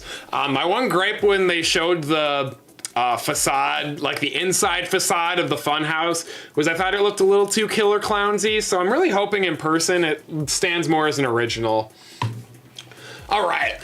So which icon brought us to the land of Terra Cruentis back in 2005? Was it the director? Was it the storyteller? Was it Dr. Oddfellow with his creepy, weird voodoo magic that he has that we're going to learn more about in 2 days? Or was it the caretaker? Chucky House is mostly 5 minutes today. Hopefully Chucky House is only 5 minutes when I go. I'll marathon that. I'll marathon that house every single night. Let's see. Boop, boop. All right. Which 2005's icon brought us to Terra Cruentis? Who were they? Let me know down in the comments below.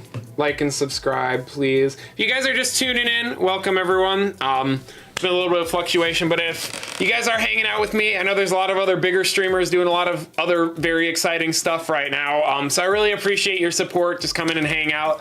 Doing a little bit of a low key stream, because I'm very, very confident that yes, next year's stream is going to be a lot more bonkers than this one is. And I've got a lot of exciting vlogs and stuff planned for this opening weekend. I'll be there the first 2 weeks. super stoked for all the content that I'm going to be able to put out for you guys, and all the deep dives we'll be able to do into these haunted houses and the spoilers, and oh, I'm already ready. Okay, and while you guys keep doing that, let me just real quick see if I can pull up anything Chucky related. Nobody's saying anything. Nope, nothing. I know. Oreo will go do Chucky. I need to know. It's the one thing, the one haunt that I want to be excited and know more about. Let's see. Oh, okay. I guess this is. I don't really count this as a spoiler, but I'm not gonna play it. But they apparently are playing the Last of Us soundtrack is very loud and very iconic as you're walking up to it, and oh, I can't wait for that moment, man. That's gonna be that's the moment that I'm excited for. I hear that music, I'm gonna cry probably. All right, where are we at? Boom. All right, you guys are correct. It was the storyteller who was a last kind of minute replacement for the Terror Queen, but we all know who we like more. Well, actually, the storyteller did kind of climb up in my rankings because she had that Bloody Mary section and icons, and that was like the best part of it. So like, kind of redeemed herself at the very least. Let's see. Okay.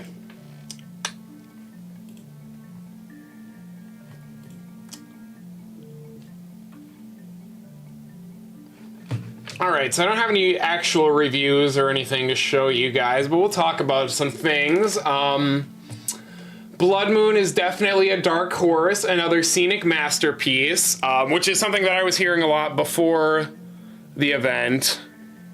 So I'm super excited to hear that that isn't a complete crap show, like a lot of people thought it was when it was originally announced. So I'm super stoked about that. Exorcist is also getting a lot of really good reviews.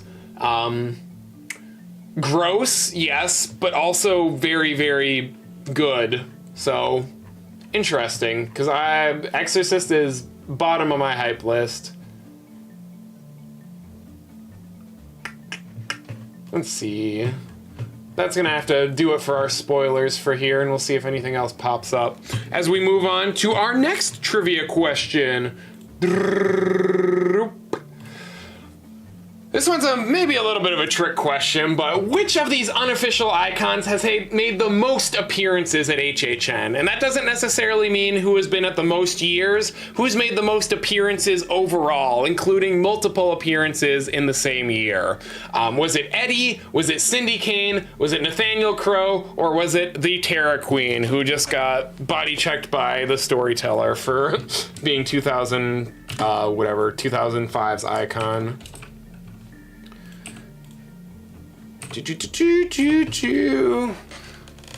Go ahead, let's get to it.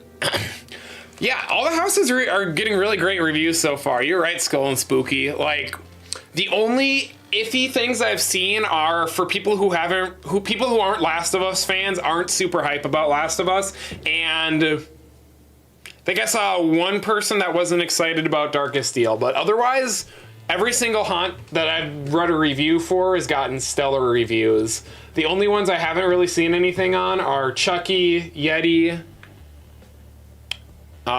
Seen a little bit on Stranger Things, but even Stranger Things is getting better reviews than the last two iterations, so that's a big positive. This is only a semi-spoiler, but we'll see if we can have anything else. And if you guys want to ask any other questions unrelated to this trivia, if you guys just want to ask me my thoughts on a HHN house or what I'm excited for or anything, just feel free to chat away. I'm here to... You guys are the reason that I can do this, so I want to interact with you guys and learn about what you guys like as much as I can. Let's see. All right. Chat, you guys are correct. It was A. So from what I could figure out, Eddie and Cindy have both been to the event the same number of years. Eddie has just made multiple appearances throughout each of those years. He's been, after his 2006 appearance, he was in the event in 2 or 3 different places every year, as opposed to Cindy just being an Easter egg every year. So let's see. Stranger Things is #1 on your hype list. Yeah, I'm curious to see how it turns out, man. Like, I don't think it can be any worse than last iteration was. And I think having a smaller footprint and a more focused, more of a focus on a specific section instead of trying to do it all is going to play in its favor. What spoilers do we have now? We can go over and we can take a good look at the Death Eaters. And you can't tell if it's cut off in the corner there, but it actually says, Death Eaters are a must-see at Halloween Horror Nights, super intense, which is very interesting because we went to Hollywood last year, and they had the Death Eaters in their Hogsmeade, and they were not intense. They were actually specifically instructed to just be broody and in the shadows and more ominous than actually scary. So seeing some reviews that these actors in Orlando might be a completely different take and actually a lot more scary and intense, that's actually pretty interesting to me, honestly. That's a good spoiler, I feel like, because that's something that I wouldn't have expected to hear. All right. And yes, you guys were correct. It was my boy Eddie, who, when I was 14 years old and going to create my own Halloween Horror Nights event, Eddie was going to be my icon. All right, here we go. Here's a good trick question for you guys, or here's a good hard one. I'm very proud of this one. Which lady was referred to as the Glowing Mother in 2019's Graveyard Games? This was kind of a blink and you miss it moment. So if anyone gets this right, I'm going to be very, very impressed. Was it Evangeline Albright? Was it Madame Miri? Was it Miss Westthorne? Or was it Elizabeth Hawthorne? Which one of these became the Glowing Mother that collected all of those children throughout Graveyard Games, Amish Parish Cemetery, or whatever it was called that we talked about earlier? Boom. And if you guys want to let me know down in the comments or in the chat as well, if you guys know what these other characters are from, feel free to spoil that as well, because I want to know. I want to know if you guys can figure out where everyone is. Yeah, if you haven't done Graveyard Games, there's like no way that you guys are going to probably know the answer to that one, unfortunately. I don't remember if it was in the Q video or not. Or like the Q text message or like the thing that you could do. I don't remember. But Graveyard Games, solid. Graveyard Games renewed my hope in Horror Nights after 27 and 28. Didn't really have any super stellar haunts. Good, not phenomenal.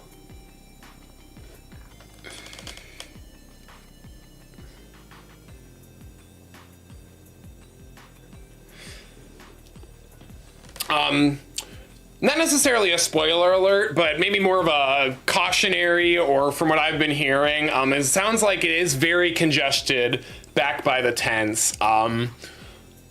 And again, it's a preview. A lot of these people were just hired for this event, and this is their first time dealing with actual crowds. So things might change, and they're probably going to get a lot better by opening night. But just be prepared that there is a lot of narrow pathways and bottlenecks as you're exiting those tents. And with the popularity of The Last of Us's entrance being over there as well, it is going to be a little tighter than normal, because instead of just the 2 tents back there, you've got the entrance for Dr. Oddfellow, Darkest Deal, and The Last of Us, all right by Men in Black. So just be aware of that. Maybe try and do them a little bit earlier in the night, which is what I always recommend, or wait until the end. Chucky's fire alarm went off. Oh, it's still delayed. Well, that's why I haven't heard anything about Chucky, is because its fire alarm went off. Normally for employee preview, they do one test, like one haunt every preview gets the fire alarm pulled as like a drill, but they don't know what haunt it's going to be. So I don't know if that's what's been going on with Chucky or if it's actual legitimate downtime because there is so many moving parts and animatronics, but it's a little bit funny to hear. Hey, Aaron's here. Hi, Aaron. Yes, Graveyard Games was spooky. I think I remember you like running into me during it.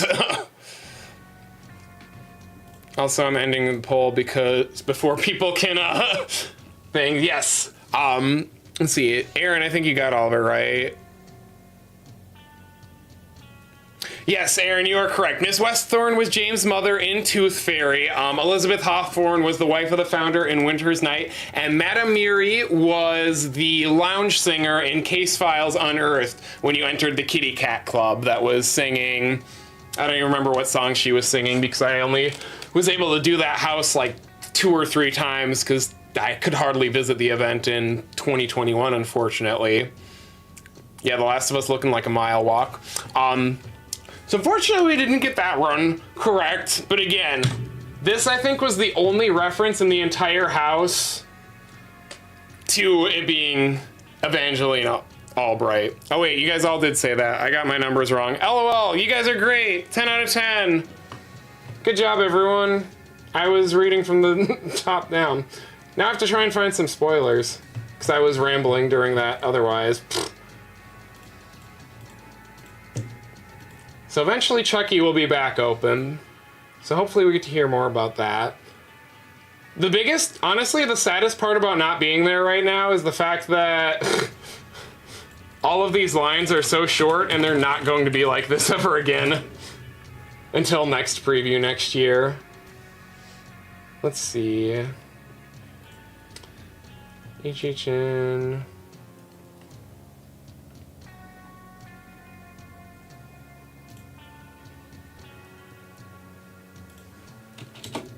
Something, maybe, eventually. And the last thing posted was still about them Death Eaters. Said this was a lot more fruitful when I was drunk on my couch last year. The Last of Us is one of the most detailed houses Hhn has ever made. Every aspect from the Pittsburgh chapter is ripped from the screen and immortalized, from the tourist's den to the suburban neighborhood. Absolutely amazing. All of the faults of Resident Evil have been redeemed. Works for me. It's exactly what I wanted to hear. Let's see. All right, let's go ahead and move on to our next trivia question. The Body Collectors, first seen in, what was it? Was it 2005 and then again in 2008? Were inspired by which popular TV show? Was it Dead Like Me, Supernatural, Angel, or Buffy the Vampire Slayer?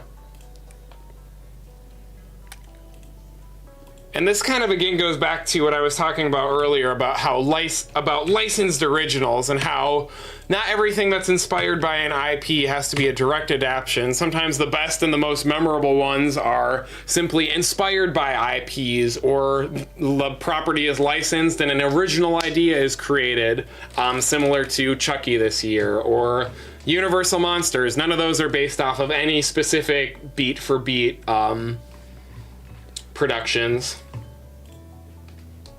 We're gonna have to make our own Last of Us, or our own Hhn spoilers soon. We're gonna make our own walkthrough.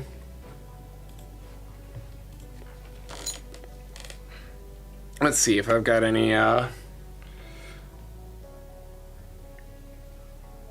updates. Let's see.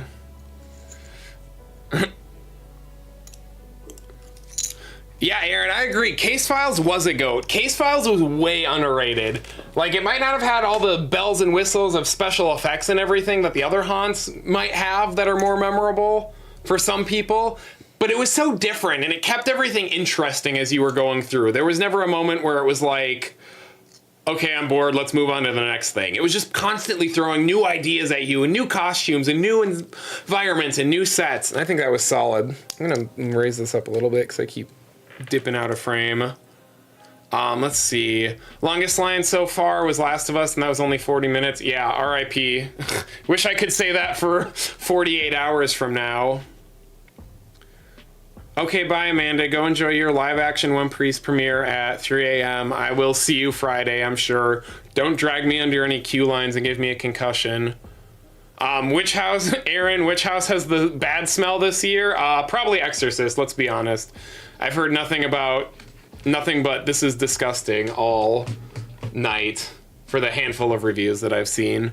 Have I seen a video of Chucky's Twisted Playground? I haven't yet, Skull and Spooky, but I have seen some photos of it. And I'm definitely going to be checking it out as soon as I check into Cabana on Friday before I get to opening night. Yay, Rose Blake, K-Style's all-time fave. Yeah, right? Everything great about Slaughter Cinema, but with a noir aesthetic. Ah, so good.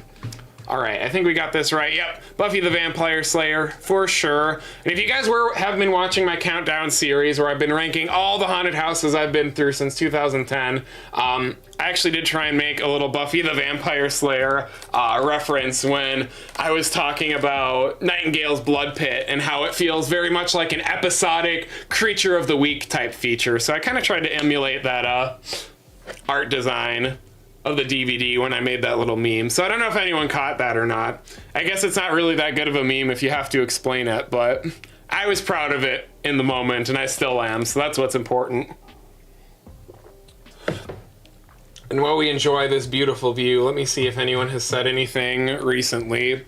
I think we're at that time of the night where a lot of people are getting drinks and just hanging out because everyone that I know right now has pretty much been saying we're taking a break right now, so I'm waiting to see if I hear anything else. If you guys haven't seen the Chucky popcorn bucket, I don't know if it's worth $45, but it does walk and talk and, or no, it doesn't walk, it just talks, but it like, yeah, that's what it was. It moves its head. And I think it has Brad Dourif's voice on it too, so like, kind of cool, I suppose. A little pricey though, and a little not the Chucky that I'm enamored with. All right, I might be getting a thing about Darkest Deal here. The relationships between musicians and the devil is very prevalent throughout. I'm gonna ask, does it have the spinning tunnel? Was I right? If I was right, I'm not gonna eat that hot dog, because I got one thing right that no one else did. I need like a dramatic like drum roll or like, didn't have the spinning tunnel. Still have to eat this freaking hot dog. That's okay. The things you do for love. Some fantastic interactions with characters in the house. Oh yeah, pointing out the totems and stuff. That's awesome, Aaron. Pull a Vanna White style, that's funny. Yes, Case Files wasn't as scary, but it just had a good aesthetic. I don't think it needed as many scares because everything else was so interesting. Or at least I was so busy looking at the sets and everything that I wasn't actually paying that much attention to the scares. All right, so we're gonna go ahead and move on to the next question, because then if I get any more details on the Darkest Deal, we can just save those for next. Going back to our Legions of Horror, click the right thing. Which icon was found out to be a Stringot, which represents sacrifice? And I know I said that wrong. I don't care. I pronounce more things wrong than I do correctly. But was it, which of these icons represented sacrifice? Was it the caretaker? Was it Lady Luck? Was it the director? Or was it ya boy, Jack the Clown? I don't know if Jack the Clown can be sacrificed because he just keeps coming back every year anyways. Me like saying Jason Voorhees represents sacrifice. Yeah, I agree. Spooky, Skull and Spooky, that should have been 24, maybe 30 on the high end for the Chucky thing, but Chucky Matt Bradbury reading that. Okay, Chucky just went back up. Matt Bradbury reading that Stranger Things has both songs. That's awesome. I did hear... Okay, I guess this will technically count as a spoiler for everyone, but I love you guys. I did hear that does have Master of Puppets with Eddie and Dustin on the top of the trailer, but it's not they're not playing guitar, they're interacting with other scenery. So I knew that before the event started, but I did not hear anything about running up that hill. So curious to hear that it has both. How do you put two iconic moments in one house? That's gonna be interesting. Ooh, Skull and Spooky coming with the spoilers. Let's go. The spinning tunnel is used for dueling dragons to stimulate a water vortex tunnel. That's pretty cool. Okay. Okay. I can get behind that. And I'm still probably gonna miss it. Ooh, Dr. Oddfellow. Let's see. What did Aaron say? Think I would have appreciated a backstage tour of Case Files. Oh yeah, 100% Aaron. That's why I'm so sad that I was only able to spend like 30 hours in Florida on that trip, because we literally couldn't do anything. We got 1.5 nights at HHN and that was it. No time for tours or anything. And I would have loved to have been able to see that. Let's see. Man, I cannot wait for Friday at well, I guess technically Saturday at 1:55 a.m. I don't know which house it's going to be yet, but I'm going to be waiting for one of those houses where there's no one in line and I'm going to be going through solo. And I can't wait. Oh, Skull and Spooky, you got my hopes up. Oh, rude. Yo, what's up, Slice Dude? We're just vibing. Yeah, we found some spoilers. The spoilers aren't as heavy as they thought they were going to be. But that's okay, because I'm having a good time, and I really hope that you guys are. Ooh, we got a tie here.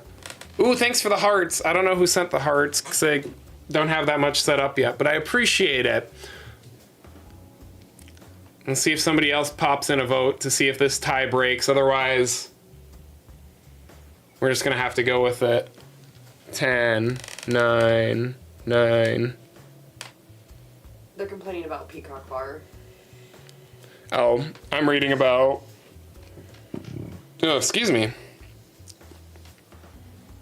Yeah, more... Sounds like the tent operations need a lot of help. We'll go ahead and end it here, because actually, you're both wrong. It was not the caretaker or Lady Luck. It was actually C, the director. I don't remember exactly what Lady Luck was. Actually, let's Google it real quick, so before I can... talk smack about everyone, I'm not gonna eat my words. But I know that the caretaker was a Bacanoid because of his experimentation. But I don't actually remember what Lady Luck was. So before I talk smack about this, let me research real quick and make sure I'm not wrong. If I can find... Caretaker was Death. Yeah, and I don't remember what Lady Luck was.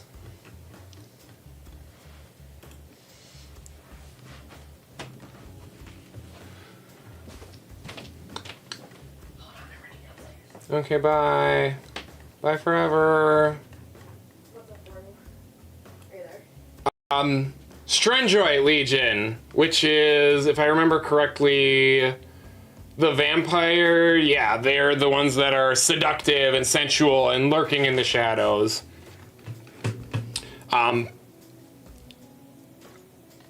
That's not that interesting. All right, let's move on to the next question here. Oops. Well, I kind of spoiled it. Hopefully nobody saw that, and if they did, oh well. Dr. Oddfellow first appeared during which of these events? Where was the first time we actually saw Oddfellow at Halloween Horror Nights? Was 2023 his first year? Was it 2015? Was it 2017 for Jack's Carnival of Carnage? Or was it all the way back in 2000? What do y'all think? And once again, thank you everyone for staying here and hanging out with me when I know a lot of other people are doing some exciting streams. I'm working on getting more stuff set up, but again, with not having zero previous experience doing absolutely any of this, not only is there a big learning curve to get everything up to the standard that it should be for you guys, but there's also just a lot of stuff that I want to do. So I appreciate you guys sticking by. Sometimes flushing out all the bells and whistles working on these videos comes at the sacrifice of fleshing out all the bells and whistles for some stuff like this stream. But really, once the events, probably around mid-October when my travel has slowed down, and definitely into November and December, I'm definitely going to be pushing to flesh all this stuff out, get alerts and everything set up, and do a lot more fun than interactive streams like this. I'm still going to mainly be pumping out as much content as I can, but I want to do stuff like this as much as I can, because this is a great time. What's Skull and Spooky say? Shortest line is Blood Moon at 10 minutes. Yeah, I could see that.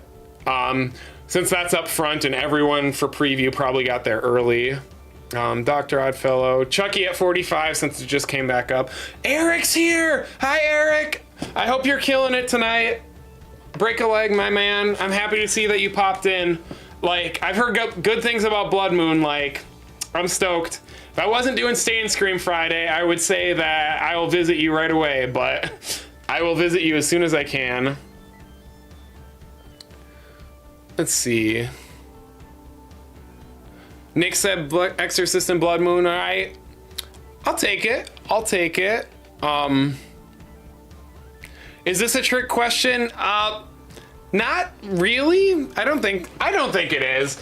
Granted, there's not a lot of research, or there's not a lot of media and a lot of photos and stuff from like the first few years. But from everything that I've been able to verify on the internet, this is a pretty concrete answer. So we'll go ahead. Looks like everyone here pretty much got it correctly with D, 2000. I don't know if anyone actually saw the spoiler when I accidentally clicked on it. But yes, Dr. Oddfellow's Fear House. And from what I've been able to find on my research, this was not a Dr. Oddfellow and Jack house. This was just purely Dr. Oddfellow and the rest of the carnies in his carnival. Having haunted houses in Nazarman just sounds really weird, and I can't really picture how any of those layouts would afloat, but I really wish I could look at all these old haunts and just learn more about them. But it sounds like Dr. Oddfellow in the flesh was at this event. And then in HHN lore, I don't know if he made an appearance at 2007, but 2007 is when he was murdered by Jack, who took over as ringmaster of the circus, and then Dr. Oddfellow has been banished for 16 years to the Zodiac dimension, and now in 2023 he's back in the flesh. And why is that? I don't know. We're gonna have to figure that out, I guess, later on. Yeah, Dr. Oddfellow definitely doesn't look like a person in this poster, so, and I couldn't find anything of what his character actually looked like back in the day, so we're gonna have to go with it. Yeah, he probably had a different design, because again, he kind of just seemed to fall back into obscurity after 2000, after Jack took over. He was just kind of like a supporting character to be Jack's backstory, and then after that there wasn't a need for him because of all the other icons that were coming into the fold. So let's see if I can pull up anything here. Like I said, a lot of my friends that are at the event right now are doing their drink breaks and hanging out. Give me just a second here.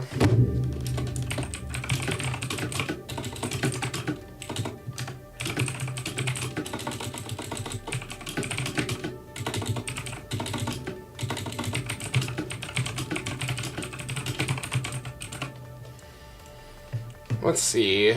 Man, there really ain't.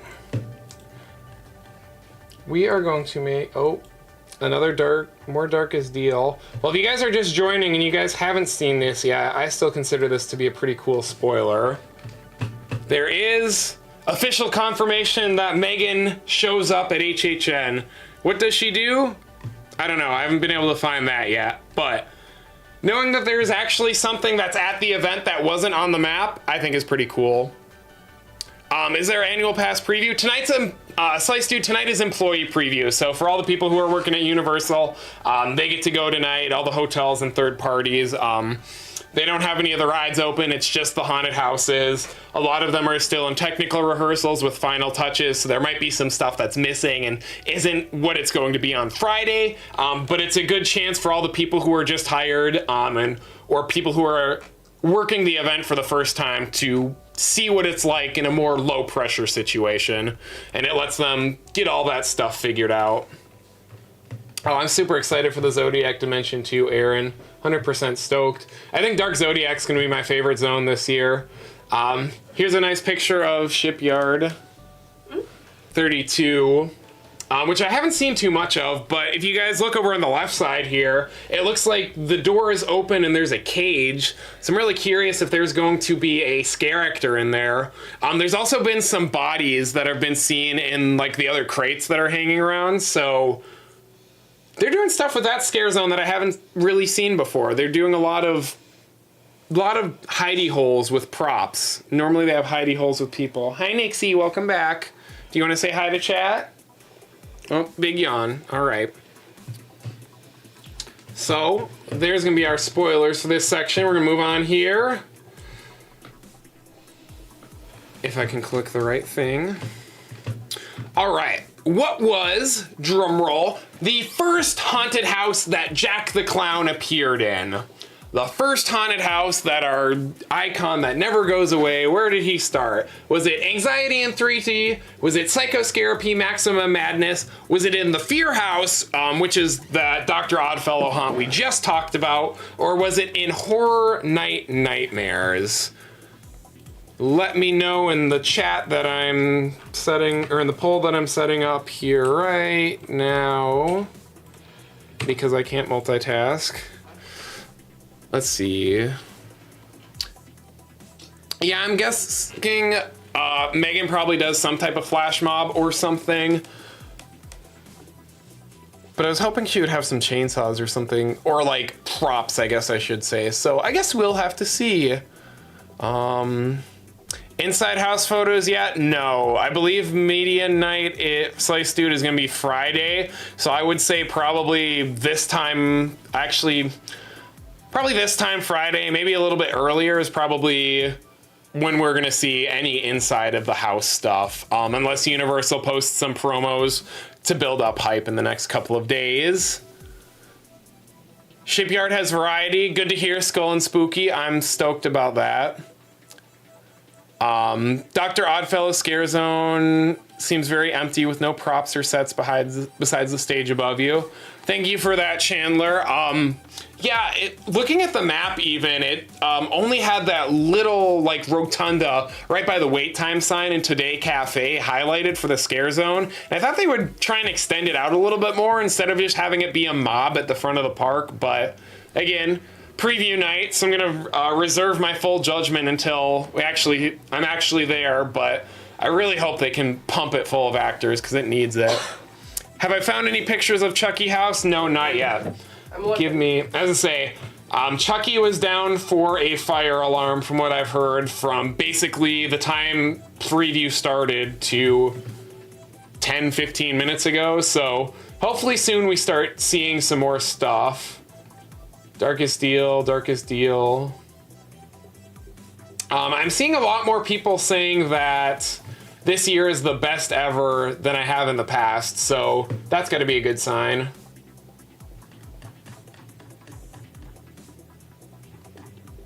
Let's see, Death Eaters, The Last of Us. All right, here we go. Let's see, so we've got A for the chat. Yes, you guys are correct. Anxiety in 3D was the first haunt that Jack the Clown appeared in. You guys want to see some really cool pictures of that haunt? Because guess what? I do too, because this is literally the only picture I can find. Jack the Clown video game based off of the primal fears of people. Like, that sounds so cool. I wish I could have seen anything about that. Yeah, R.I.P. Bray Wyatt. Sad, sad, sad time. Way too young, man. Always tragic. What? Talking to talking to the scaredy cats? Mm-hmm. All right. We can move on to whatever I was just looking at. All right, Dueling Dragons review. What a banger of a house. Not going to spoil too much, but there's some awesome Easter eggs. The best scenic of the year. Not the scariest haunt, but a lot of new costuming ideas and completely massive sets. If you're a fan of Iowa, you'll absolutely nuff it. Jesus. If you're a fan of Iowa, you'll absolutely love it. Definitely some actor holes, but very, very fun overall. So I'm glad to hear that. And let's see, is there anything else real quick that I can... Here, we'll talk about Chucky. Since I don't have anything to show you guys, we'll do another review here for Chucky. House had a lot of puppet scares that were pretty impressive, and the staff acts like they are possessed by Chucky. Whoever was scanning express passes this person entered was laughing maniacally and banging on the chain link fence as they went by. So I don't even think that was a character person. Yeah, right, Slice, dude. Kind of insane there was 3D houses back in the 2000s. I want to say 96, 7, 8 was the first one. It was creature features in 3D. I don't remember what year it was, but I remember that was the first one. It kind of reminds me of when, like, what was it, Friday the 13th Part 3 was in 3D way back in the day, and I was like, huh? Weird. All right. Anyways, let's go ahead. Let's get this trivia moving on. So we're coming to the end here. Not close to the end, but we got, I think, I've got 10 or 12 more on this slideshow, but we can keep going after that if you guys are still interested. But this is going to be naming the haunts. So I'm going to show you guys pictures from inside of a haunted house. If you guys want, you can guess which one this is, even though it's just a background. Name what you think that haunted house is, and then we'll go over what the correct one is. These are the types of ones that I like to do. So let's see here. This haunted house right here. Here's 2 pictures from it. Which one do you guys think that it is? Is this Nightingale's Blood Pit, The Best Haunted House Ever, Dracula Untold, Reign of Blood, The Fallen, or Scary Tales, Deadly Ever After? Let me get that poll started for you guys. And now that some people are posting about Chucky, let's see if we can find a little bit more. Do you have any more lemonade? Yes, I do. Yay!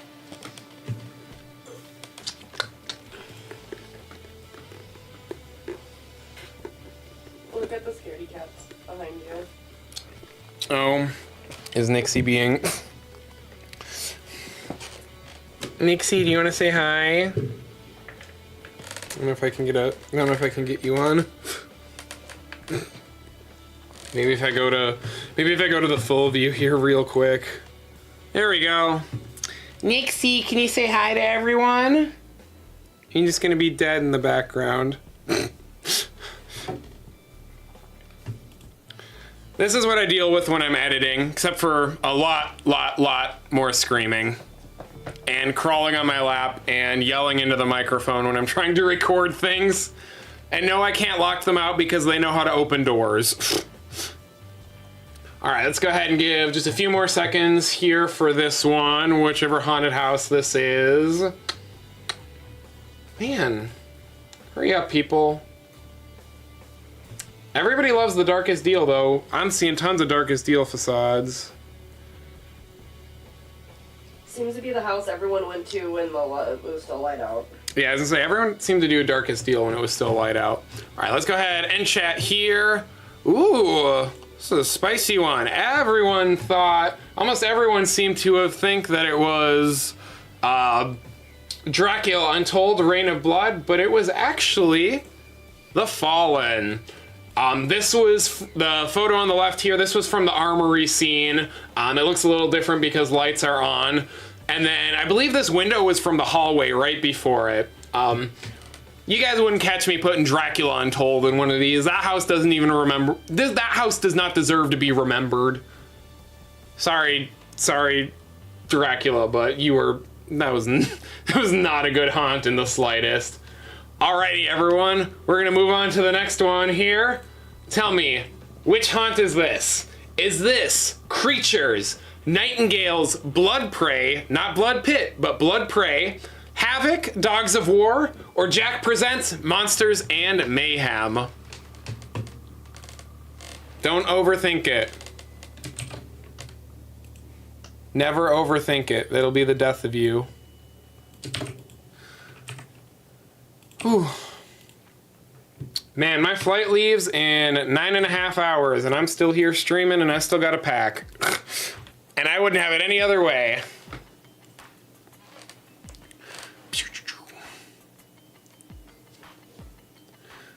Let's see, how are we? Ooh. Oh, this one's a close race. Excuse me. Let me see what we got here, if anything.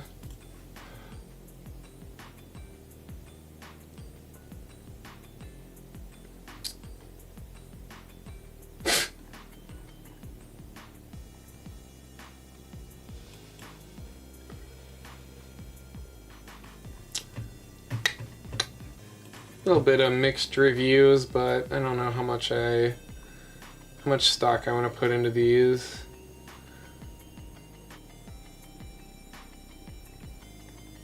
Okay, that's what I thought.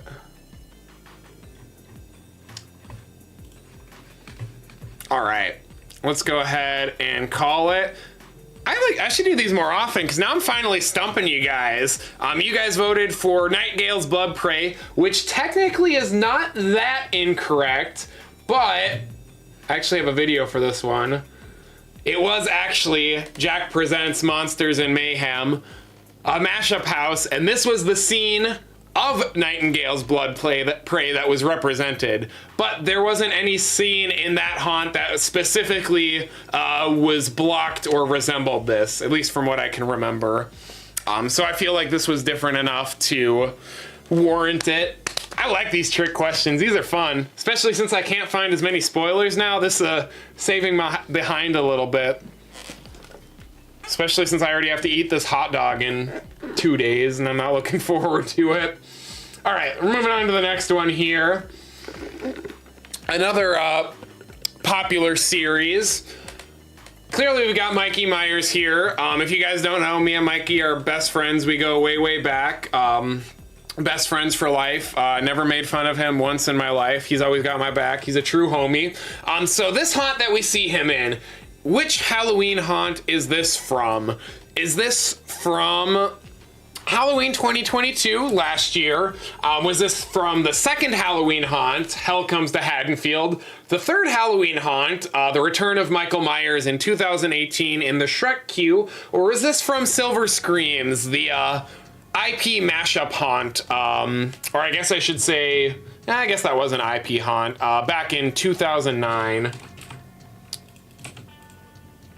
Also, I really need to get a better streaming chair because my back is hurting from this. All right, polls are open, and I'm gonna look for Chucky. Where is, let's say, does this count as Chucky spoilers? I found Chucky for you guys. Oh wait, here's the spoiler.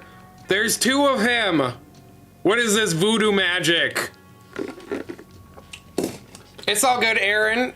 Enjoy the rest of your shift. I appreciate the fact that you stopped by for any time at all. Any support, I certainly appreciate and enjoy. I love chatting with you guys and hearing your experiences, so cool. Stop calling me a boomer, Coco. I'm not a boomer. Okay, maybe I am a little bit, but I'm not trying to be. I'm just old and broken. Let's see, anything from... No more photos. Yeah, we got some reviews, though, if we get this one right. Is David S. Pumpkins at the Peacock Bar? Yes, I believe he is Slice Dude.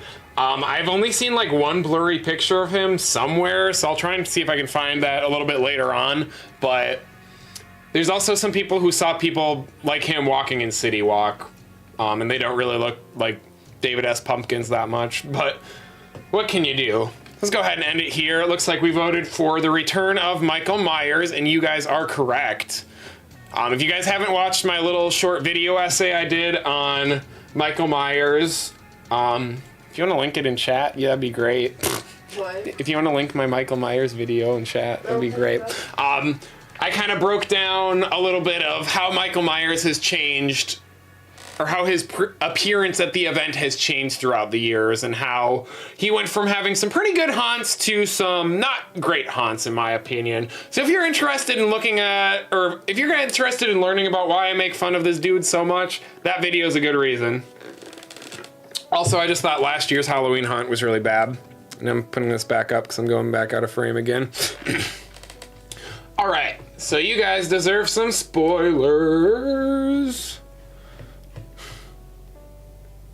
Thank you for calling me a boomer, K-pop go-go. I feel older than, I mean, I guess technically I'm older than I've ever been in my life, so I guess we're not wrong. Finally, we're getting some reviews of Yeti. No pictures or anything yet about what to see, but very cool Scenic. A lot of people, or at least a few people I've seen, have said that it's got some very intense scares. Does feel a bit repetitive, or a little bit like something that you've seen before, but it works very well, not just as a haunted house, but as a comedy house as well. So I guess good things pretty much all around. Yeah, the latest, everybody must be sleeping right now. Oh, Oreo Will's texting me, so maybe I might get something here. Sounds like a lot of people are getting drinks right now. If anyone ever goes to horror nights with me or sees me, I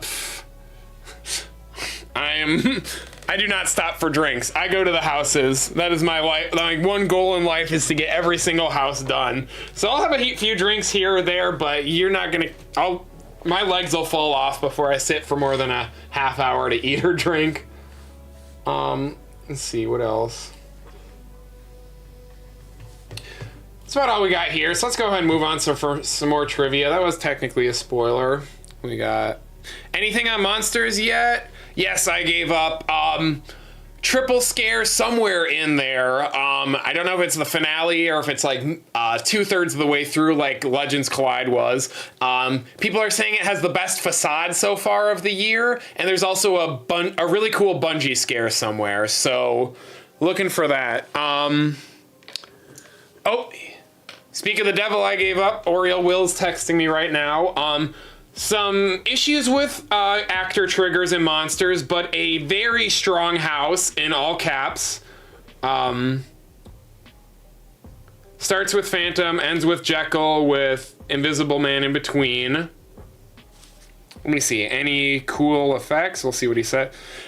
We'll go ahead and move on to this next trivia question while we're waiting to hear more about that. And again, if you guys are just joining, guess the house. I'm showing you guys a picture of some inside some HHN haunted house from throughout the years. And you guys are gonna guess in the chat here down below which one you think it is. So this inconspicuous looking bar, where did we experience this? Was it in From Dusk Till Dawn? Was this part of the grimy gas station in Texas Chainsaw Massacre? Was this from Spirits of the Coven last year? Or was it maybe hidden somewhere in Slaughter Cinema? Go ahead and let me know in the chat. And once again, if you guys want to talk about anything, feel free.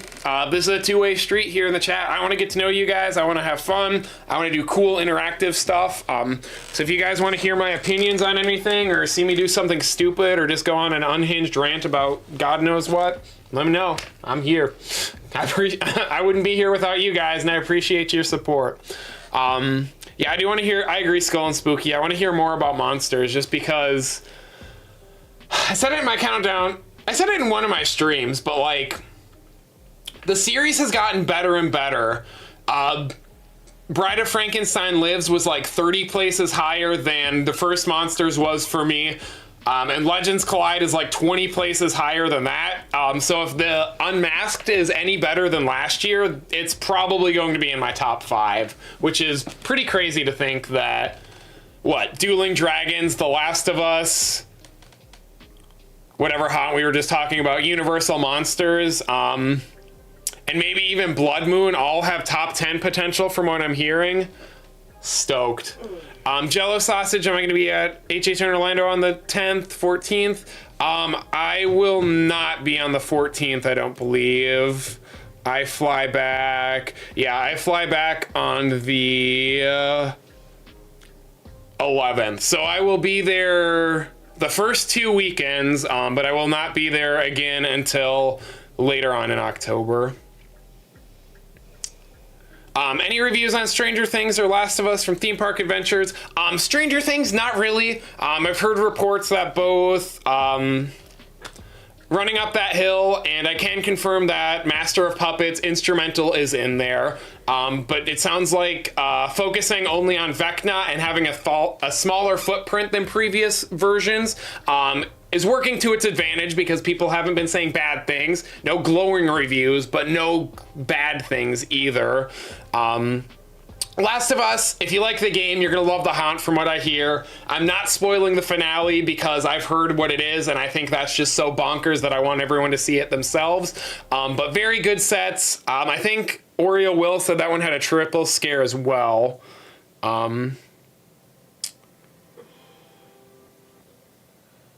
Lots of tactile props in Universal Monsters, things you have to push out of the way, and a lot of pictures that turn or drop into boo holes as well. Jello Sausage, when am I going to Hollywood? I will only be there one night. It is, if anyone in the chat is going with me, remind me of what day it is. I want to say it's the 23rd or 24th of September. It's like the fourth Saturday of September. Let me see. Yeah, so I believe the 23rd is when we'll be there. And we did get an RIP tour because RIPs are so much better in Hollywood than they are in Orlando. All right. End poll. We said A, From Dusk Till Dawn, and you guys are correct. That was From Dusk Till Dawn. I really thought that I might get a few people with Slaughter Cinema who thought it was Devil Dogs, but what can you do? Coco, if I'm there at the same time as you in October, I'm definitely not hanging out with you.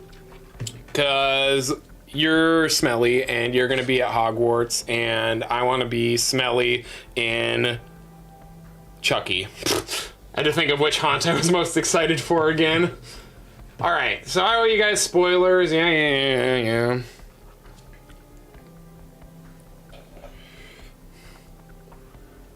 Apparently the Black Parade is in Nightmare Fuel, so that's pretty cool, I guess.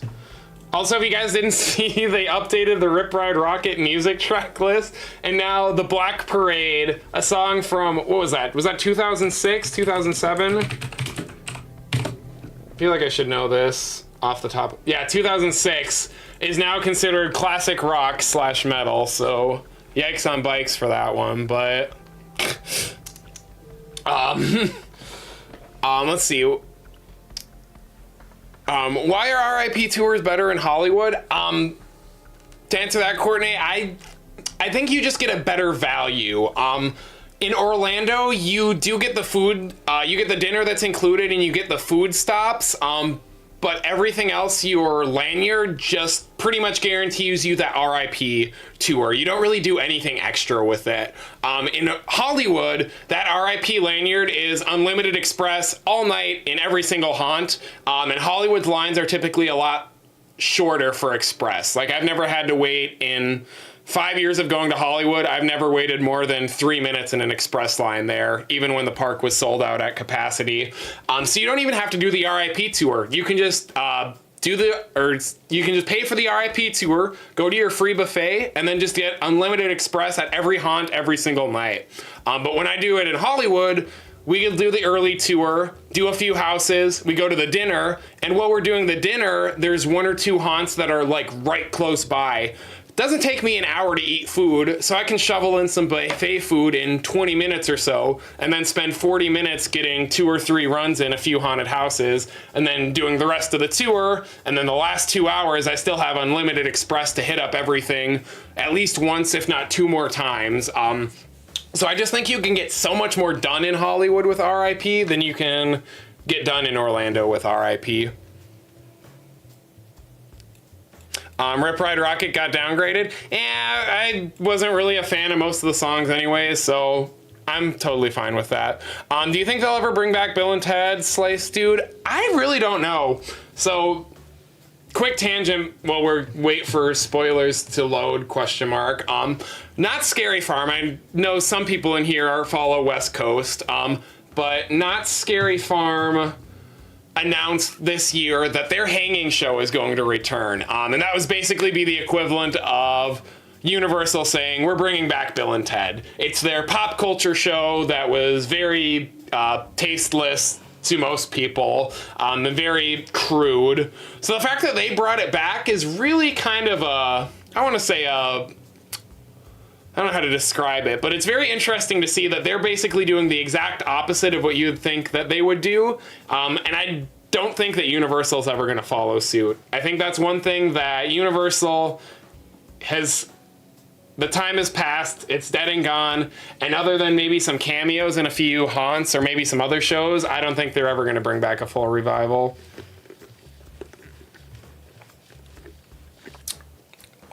Excuse me. Let's see, Hellhound Hunt, go to HH in Hollywood 2 weeks from tomorrow. Yeah, it should be hopefully a lot better than 2019 too. RIP those black hallways, I hope. And Chandler, you'll be there Friday, Sunday this week for sure. Oh yeah, let me know. Opening night, I'm gonna be, what was I gonna say? Opening night, I'm gonna be wearing my HHN 21 shirt because I wear it opening night or the first night that I go every single year until a year can top it, which we'll see if that happens this year.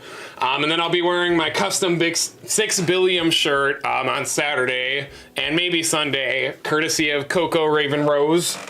So I'm very, very excited about that. And if you guys are in chat and you're going to be at opening night, if you guys run into me, Miss Billiam did a very great job today printing out some special surprises and special goodies. So if you see me, let me know, because I will have some stuff for you since you guys are here to support me. Also, I went way too off track.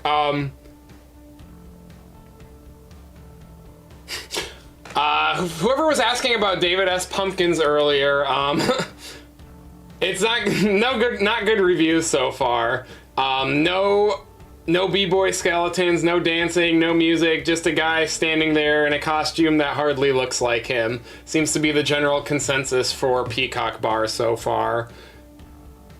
So, interesting. All right, let's go ahead and move on to some more trivia. I'm sorry if I keep going on tangents and boring you guys. It's my, the ADHD.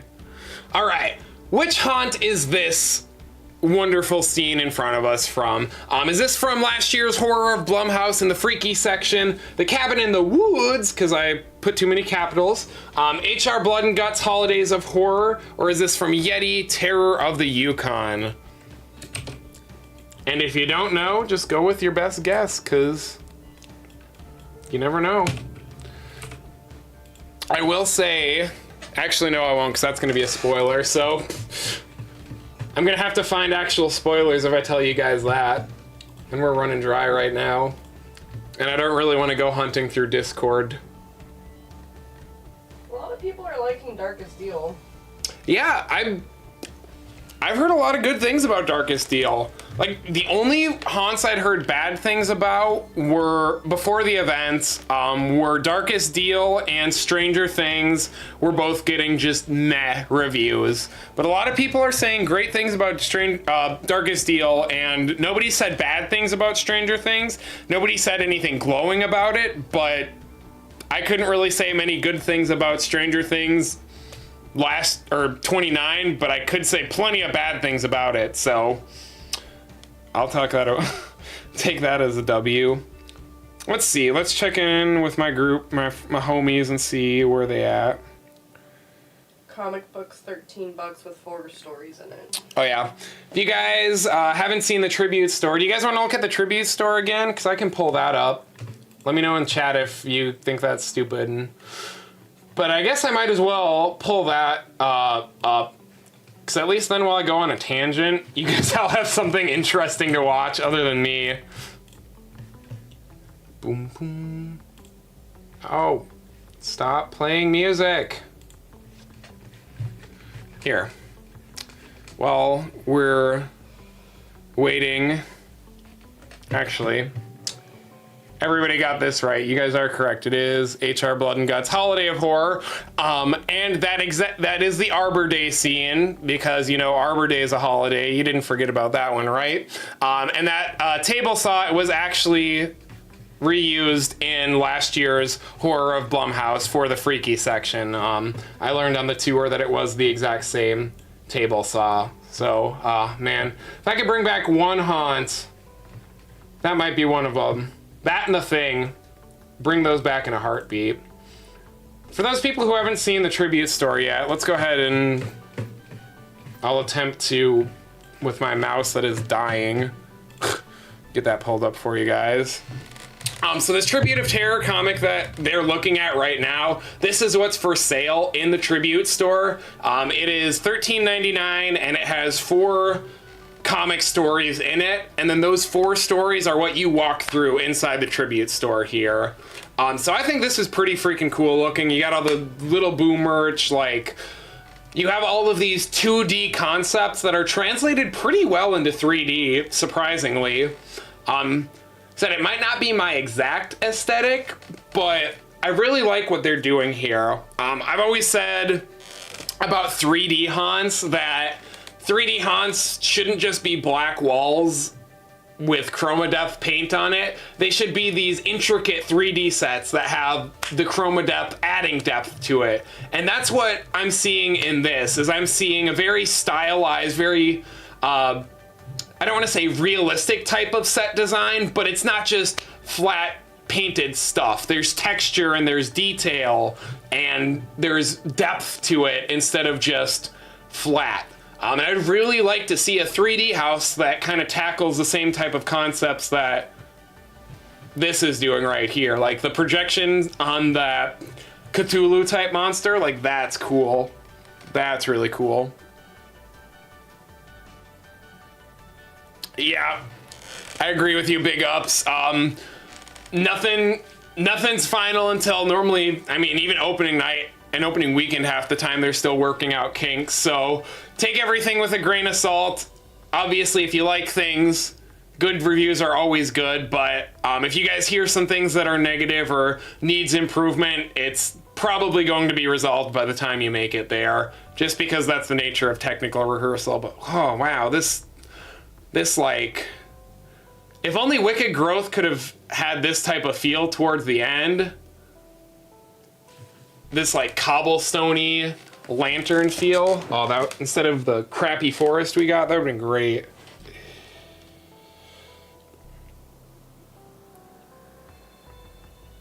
Let's see. There we go. So let's go back to the trivia here. Have you seen the Chucky Twisted Playground Illusions? Yeah. Here, actually, after I'll pull up this next trivia question for you guys, and then we'll go ahead and we'll take a look at a little bit of the Chucky stuff. I keep talking about it and then keep forgetting that it exists. All right, next haunt. I didn't skip one. No, I didn't. All right, what is this scene from? Is this scene from Slaughter Cinema, from the Wicked Growth Realm of the Pumpkin, The Hollow, or Halloween, Hell Comes to Haddonfield? Which haunt is this from? Am I gonna stump you guys again? I don't know, only time will tell. One of these days, I'm gonna get faster at typing and it won't be a 27-hour delay. Yeah, tribute, I agree, Hellhound Hunt. Tribute store is amazing. For sure. While we're doing this, let me get the Orlando Informer tweets, because I know he posted a bunch of stuff.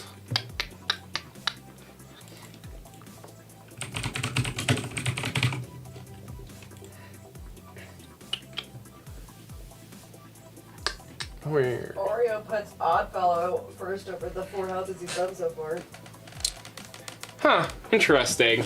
So for my friends, my best friend who's there, his rankings so far are Oddfellow is in first place, Last of Us in second, Universal Monsters in third, and Darkest Deal in fourth out of the, out of the 4 that he's done in the back so far. It sounds like Chucky is very long right now since it just came back up and has been down all night. So we'll have to maybe wait a little bit to see anything on that. Where were these pictures I just saw? there. There it is. Got that pulled up. Let's see. Did we get this question right? Did we guess A or D? Oh, Chino wants attention from the camera now. Hey, Chino. All right. I'm closing chat, or we're ending this poll in 10, 9, 8, 7, 6, 5, 4, 3, 2, 1, 0. And you guys did guess D, which was Halloween Hell Comes to Haddonfield. And I do have another video for this one. This one was actually Slaughter Cinema in the Pumpkin Guts section.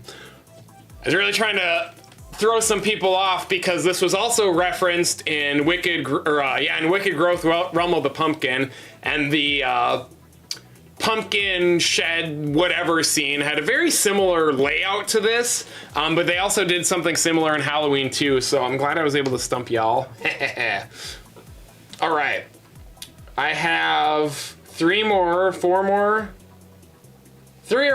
for you guys. And then from there, I don't know what we're gonna do. We'll figure something out. Which haunt is this that we are taking a look at? Is this the Forsaken, Urban Legends, La Llorona, Fiesta de Chupacabras, or Scarecrow the Ripping? I could tell you that it's a haunt that's in my top 30, but I think all of these are in my top 30, so, or very close. I think La Llorona was maybe 34 or 35. It's definitely a very good house. JD Scares with just saw a review on Twitter. Chunky Ultimate Kill Count is insanely good, so well done, funny and scary. Yes, let's go. That's what I'm hoping, man. That is my absolute number 1. Oh, let's see, it's what, 9 o'clock? I have to be up in like 7 hours, 6.5 hours, so I can get to Florida. I'll be fine. I can sleep on the plane. I'm having fun. I'm having a good time. We'll go ahead and give this like another 20 to 30 seconds so I can see if there's anything else that's been posted besides these Chucky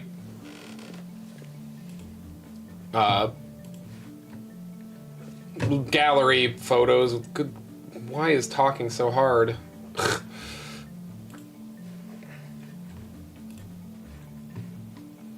Man, I just gotta say, I'm excited to see that neon sign back. Like, oh, that just makes me so happy.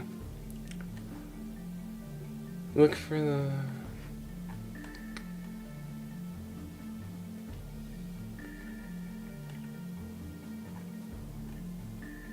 Okay, I guess that's kind of... spoilers. It looks like we are at Urban Legends La Llorona, and what is C? Ooh, spicy. We'll wait in a minute and we'll see if somebody breaks the vote. If not, we'll just go on. Yeah, we'll go on. So it was Urban Legends La Llorona. This was towards the beginning of the haunt. You can tell even a little bit that he is, the corpse there is burping up water because he was drowned, and that would be the little clue that you got there. But man, this facade was still so good. Such a good facade. Such a good facade. I guess you guys deserve some spoilers. So let's go ahead and look at the, this is actually going to be the Gallery of Legends, if it's even called that this year. I think this year it's called Chucky's Twisted Playground. Excuse me. But it's essentially what was the Gallery of Legends last year. The, excuse me, geez. The Chucky photo ops in Cabana Bay.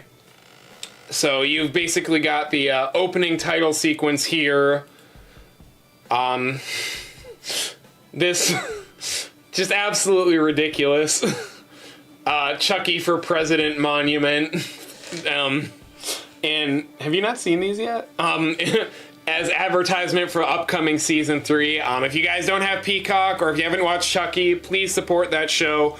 Even if it's not your cup of tea, the fact that there's the original creative team, Don Mancini and all the crew are able to carry on this same story from the very beginning for, what, 35 years now, without any real big gaps in continuity. Like, they've put their time in and so much more.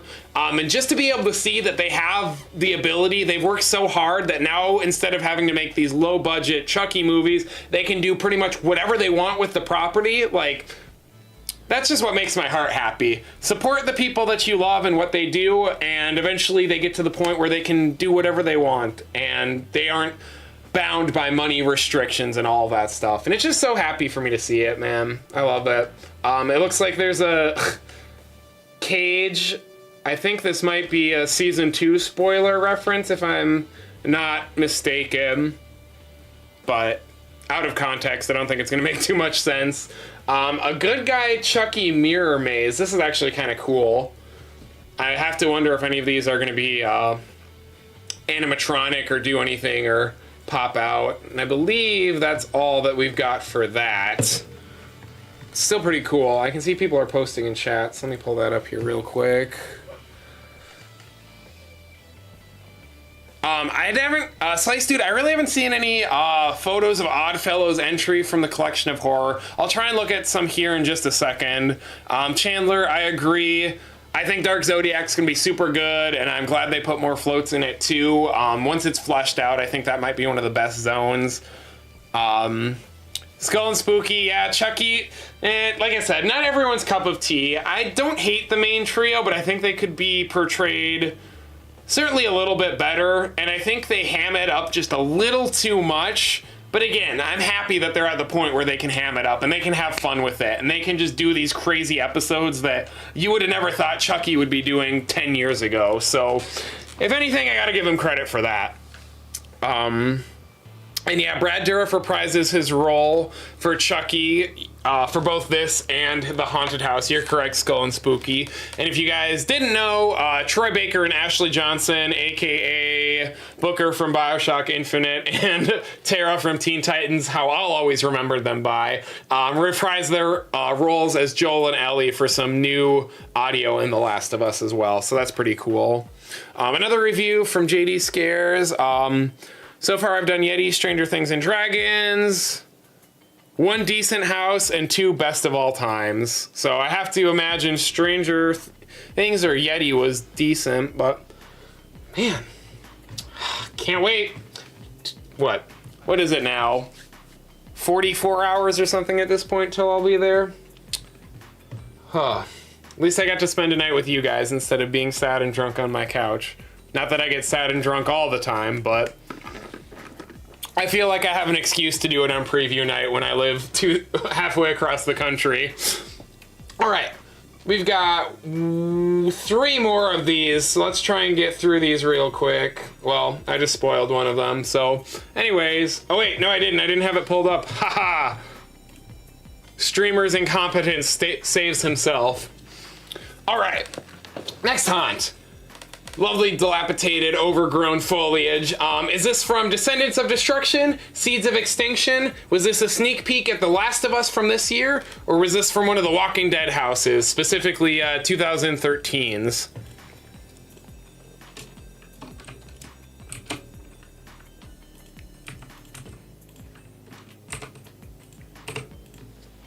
Yeah, I'm making you a mod next time, Amanda, so you can do these chats for me.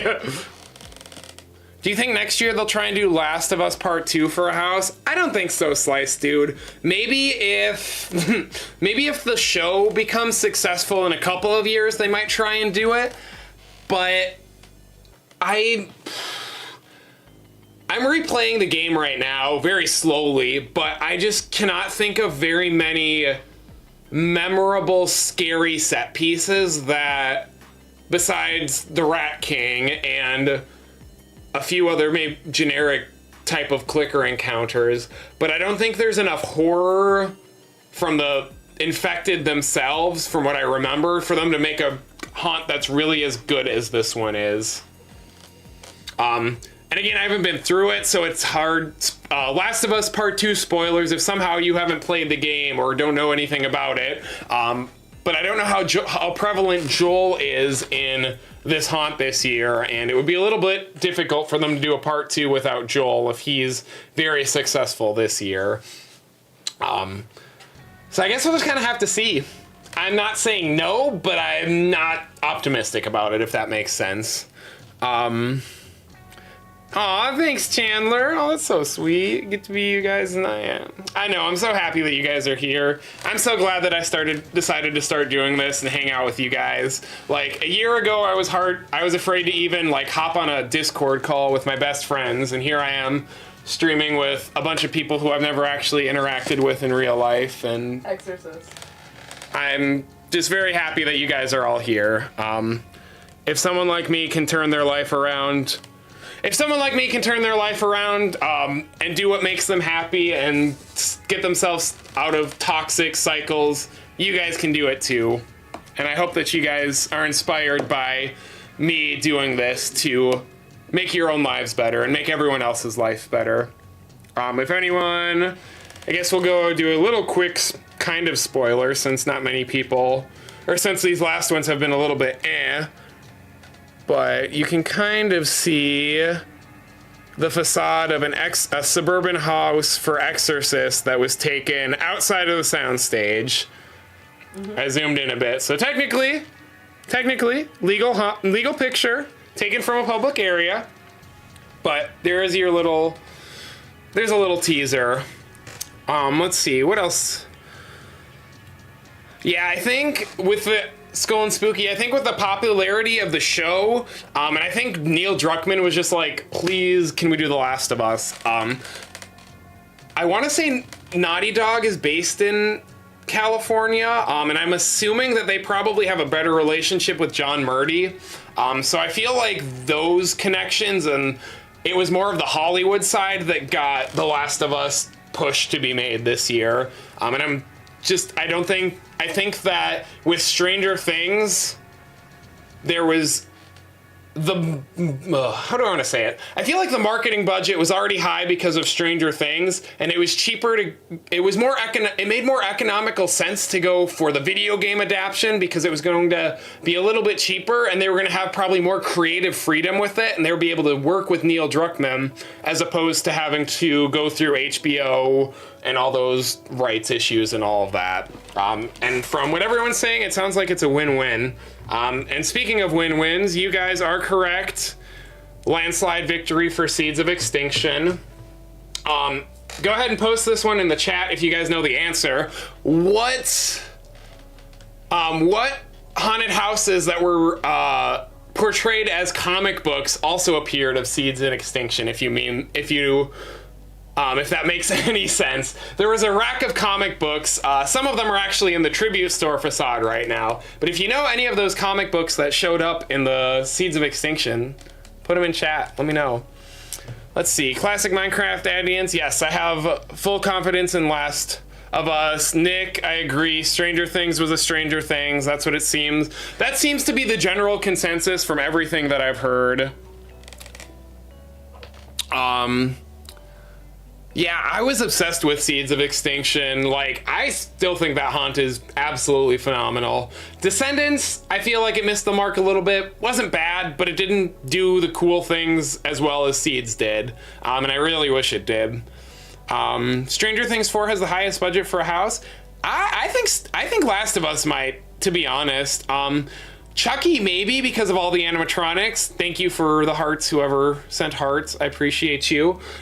Chucky might have a high budget because of animatronics, but with Last of Us being in a split soundstage, I'm not sure if it has as big of a budget as it may have had in the past. Maybe Dueling Dragons sounds like it has massive sets, so it might have more. Or maybe just Universal Monsters or Last of Us, just because parade layouts are generally a bit longer. Yes, Dr. Von Doom, you're correct. Asylum in Wonderland and In Between were both there, and then I believe, I never remember the name of the comic, but whatever the comic book that Strange Creatures from 2008 was based off of was in there as well. Pretty cool.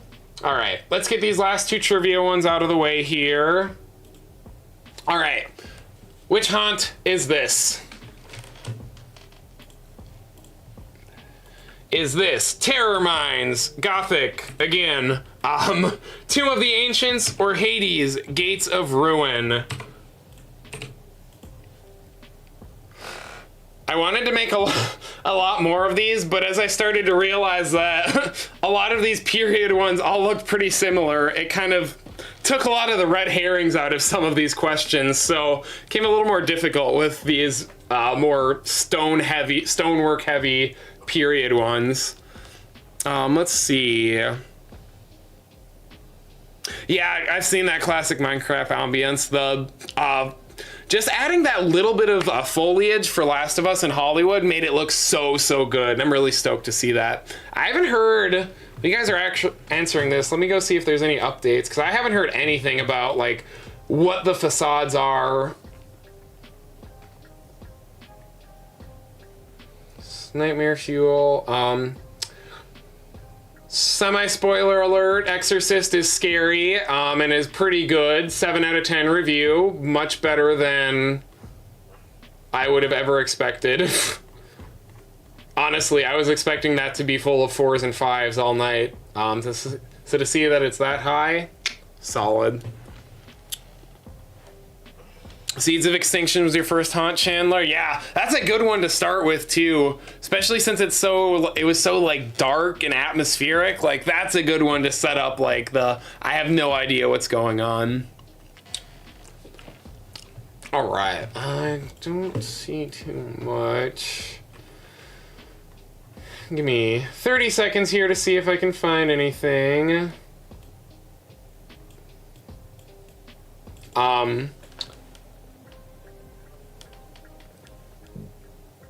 Excuse me. So if you guys want Stranger Things spoilers, here's a good Stranger Things info dump. It's very, I can see Stranger Things being controversial. Final spoiler alert. A lot of the way the Scenic is designed is very interesting. There is a lot of screens. And a lot of the backgrounds to these sets are very big rooms with screens. Some of them work very well, some of them don't, but that could also be fixed because it's preview night. But the sets that aren't screens are unbelievable overall. There's just a few wacky moments in there, which is kind of what I expect. Really hard to fully encompass the Upside Down without doing some type of screens or projections, especially for the demo bat scene, which I'm sure is in there somewhere. Let's see, what does JD say? It's good to see how Darkest Deal, Blood Moon, Exorcist were lowest, but they're getting some of the best. Right, that's what I'm saying. Like, everything that wasn't hyped before the event is getting good reviews. And everything that was hyped is still getting good reviews. I was in Dreamport's production. Check out his videos if you haven't, by the way. He's super cool. Thank you for the hearts. But I was in his chat when he did his live stream a couple of days ago, and we were talking about that. And I said, if this year wasn't in my top 3 of all time, I would eat a shoe live on stream. And so far, it's looking like it's gonna be top 3. I already have to eat this freaking Dr. Oddfellow hot dog, so if I can prevent myself from eating a shoe as well, my stomach will be very, very happy. All right, we're gonna go ahead and close the poll here as well. Ooh, 2 that didn't even get votes. Nobody even voted for Terror Mines, rude.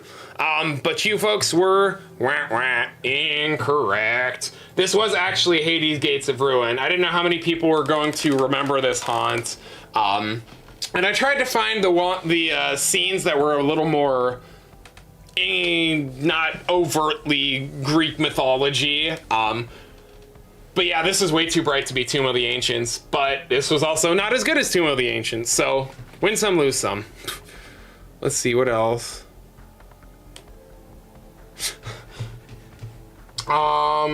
Oops, I spoiled the last one for you guys. Oh well. Anyways, which one do you think this one is, if you hadn't spoiled it as being American Horror Story?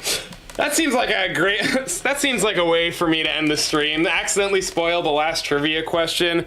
Classic 6 billion blunder right there. I can't see what Aaron said because my chat keeps popping up. The one suggested that on IU forum. It's all good, Aaron. Skull and Spooky got an update on wait times. Stranger Things 45, Dueling Dragons, Chucky 35, everything less. No, Coco, there are no reviews of your hot dog. We are not talking about the hot dog. Dr. Oddfellow's hot dog does not exist. We're all going to wake up on November 6th or whenever this ends, and we're all going to be like, this never happened. HHN was great, but there was no hot dog. We're going to erase this from our freaking memories. See, I can get behind the bubblegum mustard a little bit. It's the Kool-Aid pickles that just, ugh. I cannot even, I don't even want to think about them. Like, I already have sensory issues with some foods, and that's just, that's gonna kill me, man. So, we will see if on Friday I am ballsy enough to eat this hot dog. I will do it opening weekend. I promise I will eat this Dr. Oddfellow hot dog, because for those of you late bloomers, I talked some mad shit at the beginning about how I could definitely name every single Horror Nights house, and then as soon as I started taking the quiz, I choked, so my punishment is I have to eat this hot dog. Excuse me. I might be too happy on opening night, and I might actually enjoy myself and not subject myself to that horror. So it might be Saturday or Sunday that I do it, but I promise you guys I will eat this hot dog. And I can honestly say that I have never been less excited for anything in my entire life. Like, not even remotely. There's not a single possible good thing that I can think of. Let's see, what time is it? It's 9:07. I'll probably hang out here that's all I had for trivia, for the record, as well. Thank you again, everyone, for stopping by, joining me, small streamer dude. Just trying to make it big and make this season the best it can be and get some good content out for you guys. So next year I can do some even bigger and crazier and wilder stuff, and it's only up from here. So thank you guys for hanging out through this trivia. I honestly thought this was gonna go by a lot quicker, and I was worried I ran out of questions and I was having a little bit of a panic attack.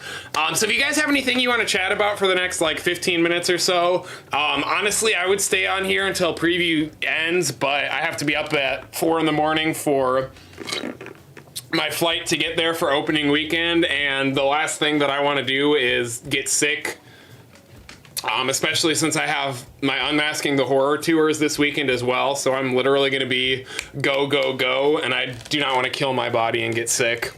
So if you guys have questions, hang out, let me know, let's chat for just a little bit, and probably 10, 15, 20 minutes or so I'll be hopping off. Do you guys want me to go grab the scaredy cat so you guys can say hi to the scaredy cats up close now? Let me know. Let me see what, Chandler. Yeah, that would be cool. I agree, Chandler. I would love to see Thriller. I want to see more music-based haunted houses that aren't what you would expect to see, then that have their own distinct horror vibe that you're not going to get anywhere else. And I think Thriller would be something that would be really cool to see. Whether Universal actually ever does it, I don't know, but I think it would be great. JD Scares, Nightmare Fuel is fantastic. Different storyline, surprise ending. Huh, awesome. Full disclosure, I've never seen Nightmare Fuel. I'm going to this year. But since I've left Florida, I have had a lot less time to visit HHN than I did when I lived in Florida. So I normally make it a priority to do the haunts and scare zones over Nightmare Fuel, just because I only have 1, 2, maybe 3 nights when I've been there. I'm gonna have a lot more this year, luckily, thank God. So I'll be able to experience it, but I'm glad to hear that it's a good time and that I hopefully won't be wasting my time. Classic Minecraft. They might have them on the Universal app right now, to be honest. Since it is a technical rehearsal, they might have those. That might be part of the technical rehearsal as well. Or they could just be pictures of the wait time sign floating around on Twitter. No, thanks for hanging out, Courtney. I appreciate it. Like I said, I want to do these trivia live streams, maybe not at this magnitude, maybe even more, maybe less. But I want to start doing more stuff like this as throughout the year. I guess we can go to the big view here and look at some I think everyone wants to see the kitties. Looking at some kitties. Yeah, I see that. I'm taking my headphones out. But yeah, I do want to do these fun streams as often as I can. And I want to keep doing exciting things and hanging out with you guys and getting to know you guys, because this YouTube channel doesn't exist if you guys don't watch my content, don't enjoy me, and don't support me. I mean, I feel like the least that I can do is get to know you guys and thank you for supporting me. And I will do it every day until the end of time, as much as I can. Might be awkward with words, but I really do appreciate it. I really, really do. Yeah. Let's see. Slice Dude, my plans tomorrow. Pretty much as soon as I land, come here, Nixie. I will be going to the UCF game and hanging out with Oreo Will. Friday, I'm gonna be going to, I'm checking into Cabana, and I'm gonna be at Cabana by myself. All weekend. Miss Billiam has to stay this trip, unfortunately, but it's okay because she is supporting me with this endeavor and this channel, and if she wasn't willing to make these sacrifices for me, this channel might not exist. But she will be there in October. Okay, Pixie, you little fat potato, you can run. But Friday I'll be checking into Cabana. I'm gonna try and get there 11 or 12. Try and get there early because I know everyone's gonna be checking in for opening night. And then do the Universal, Twisted, whatever, Chucky's photo op. Gonna try and I'm doing Stay and Scream for the park, so I'm gonna miss the opening ceremony, but that's fine because it gets me into the houses quicker. I'm gonna maybe try and do Rip Red Rocket before HHN, so that way I can blast out to MCR. And then Friday night is gonna be my Go Go Go night, so if anyone here runs into me on Friday, again, please stop, say hi. I do have gifts and surprises for you guys. Opening night, I'll be wearing my HHN 21 shirt, and like I said, I'd love to chat and get to know you guys. But just know that opening night, I'm going to be a little more impatient than I will be the rest of this trip, just because I want to get everything done. When I would go to employee preview back when I worked at Universal, it drove me nuts when people would be in my group and we would get drinks after like 2 or 3 houses, and I had a great time, and I'm glad I went with these people, and I'm not trying to put anyone down when I say this. My brain is just wired to go, go, go, get stuff done, so I want to get those houses done. But now that I'm doing this, I've learned to slow down a lot more and appreciate it, and I do want to talk to you guys. Just know, opening night, I'm going to be more focused on trying to get the houses done, just so I can have that weight off of my back that I've finally gotten them done, and I can start formulating reviews. But Saturday, Sunday, and then every day that second weekend, I'm gonna be doing a lot more B-roll filming, hanging out, chilling out, relaxing. So if you guys run into me those nights, feel free to chat. I'll probably be hanging out in the scare zones for a couple of hours at a time. Yeah, I don't know if they would have enough money, or I don't know how much they would pay for Michael Jackson's rights. Maybe they could do it since they paid for Stranger Things. I don't know. How many HHNs have been interrupted by hurricanes? A lot. Not that many. Only what, like 4 or 5? Because I mean, what, 2017 had... was 2017 even closed down, or did it hit right before? I don't remember. I think it just team member preview didn't happen. No, I don't remember. I mean, last year's, and then a few years before. I don't think there's that many that's been fully ruined. Let's see. I hope they play Last of Us music at the Frederick Quarantine Zone in Orlando. Yeah, for sure. Before I stand up, I have to like adjust these shorts because they've ridden so far up on me. Okay, there we go.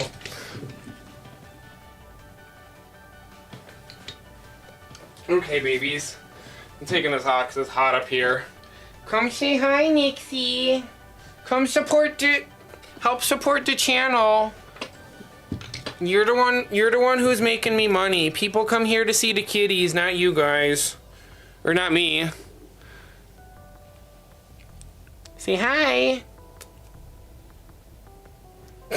Slice Dude asked about Death Eater photos. I've seen a couple on Twitter. Yeah, there was a few, Sheena, what are you doing? Most of the reviews tend to say that it's okay. They wish there was a few more around the area.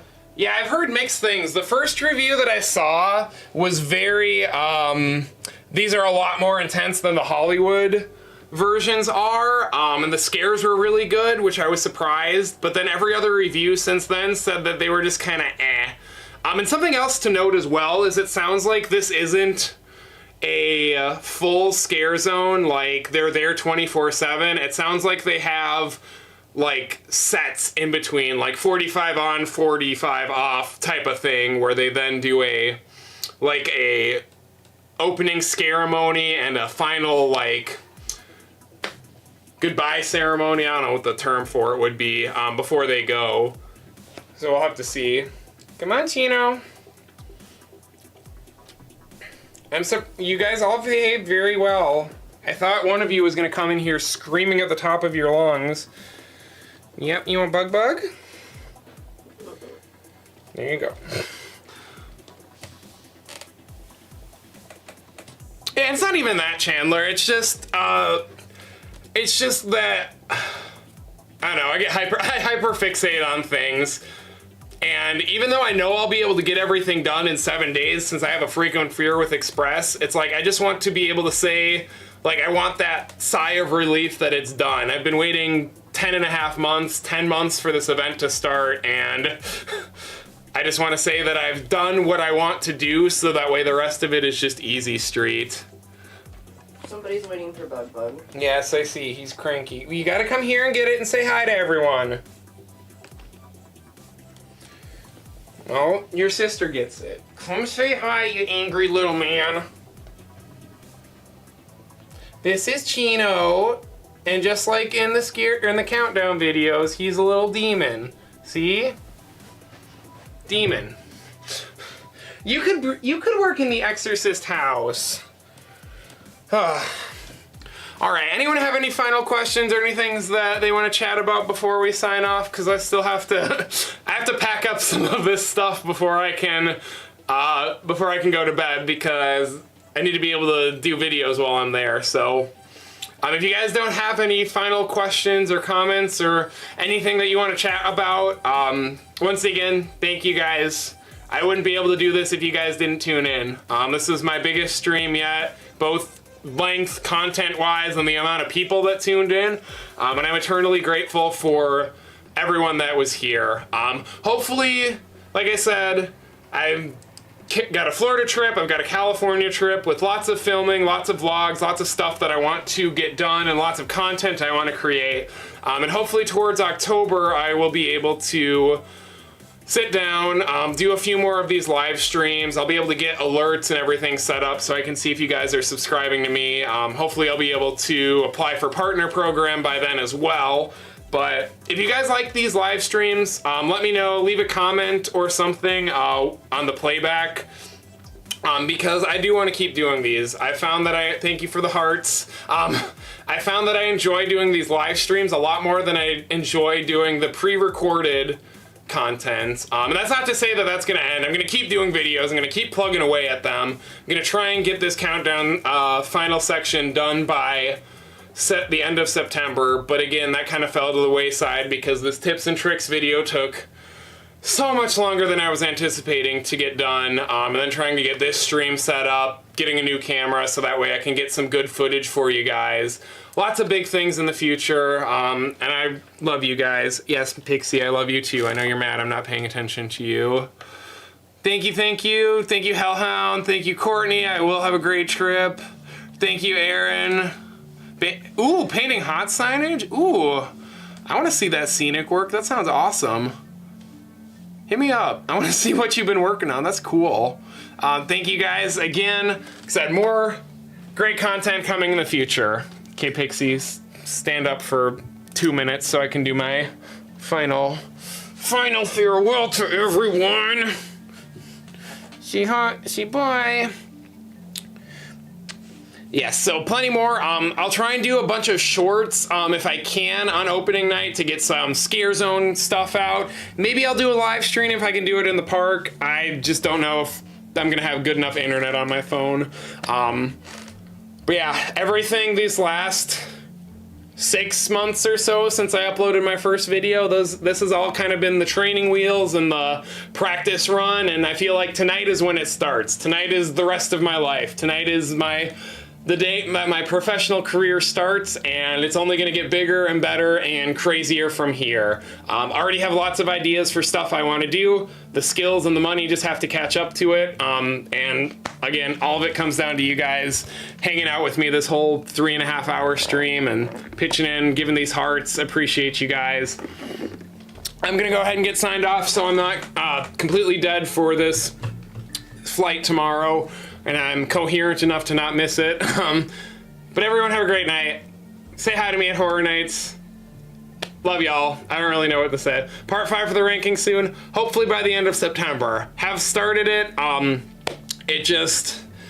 I want to make it good for you guys. I don't want to just be that guy who puts up a POV of 105 haunted houses and just says a few lines about it and that's it. I want to make interesting bits for each one that don't feel the same, and they aren't all just the same type of boring review that anyone could do. I want to give you guys 105 6 billion reviews, and 6 billion reviews sometimes take time to gestate to be as good as they can. And I'd rather be releasing these countdown series in big gaps than try and just force something that's honestly just not going to be as interesting to me as it could be. And that's my plan with all this content, is I'm going to try and get it out as quick as I can, but I'm not going to sacrifice what I want to be just so that way I can get something out, if that makes sense. I'm not like everyone else. I'm different, and that's not a put down to anyone else. That's just I know that my brain works differently than others. I know I see things differently than others. And when I share my opinions and my perspectives, I want people to see how I see the world and not necessarily how everyone else sees it, if that makes sense. Not really a rant, but lots of cool stuff. Lots of big ideas for off season after the haunts end as well. So anything you guys do to support me, I appreciate it. Thank you everyone. I will see you in the fog in just a couple of days. My email's in my description. If you guys have anything, you want to chat, whatever, ask me questions, hit me up. And if you guys see me in the park, make sure you stop me, because you'll get a special surprise. Thank you everyone. And I'll see you guys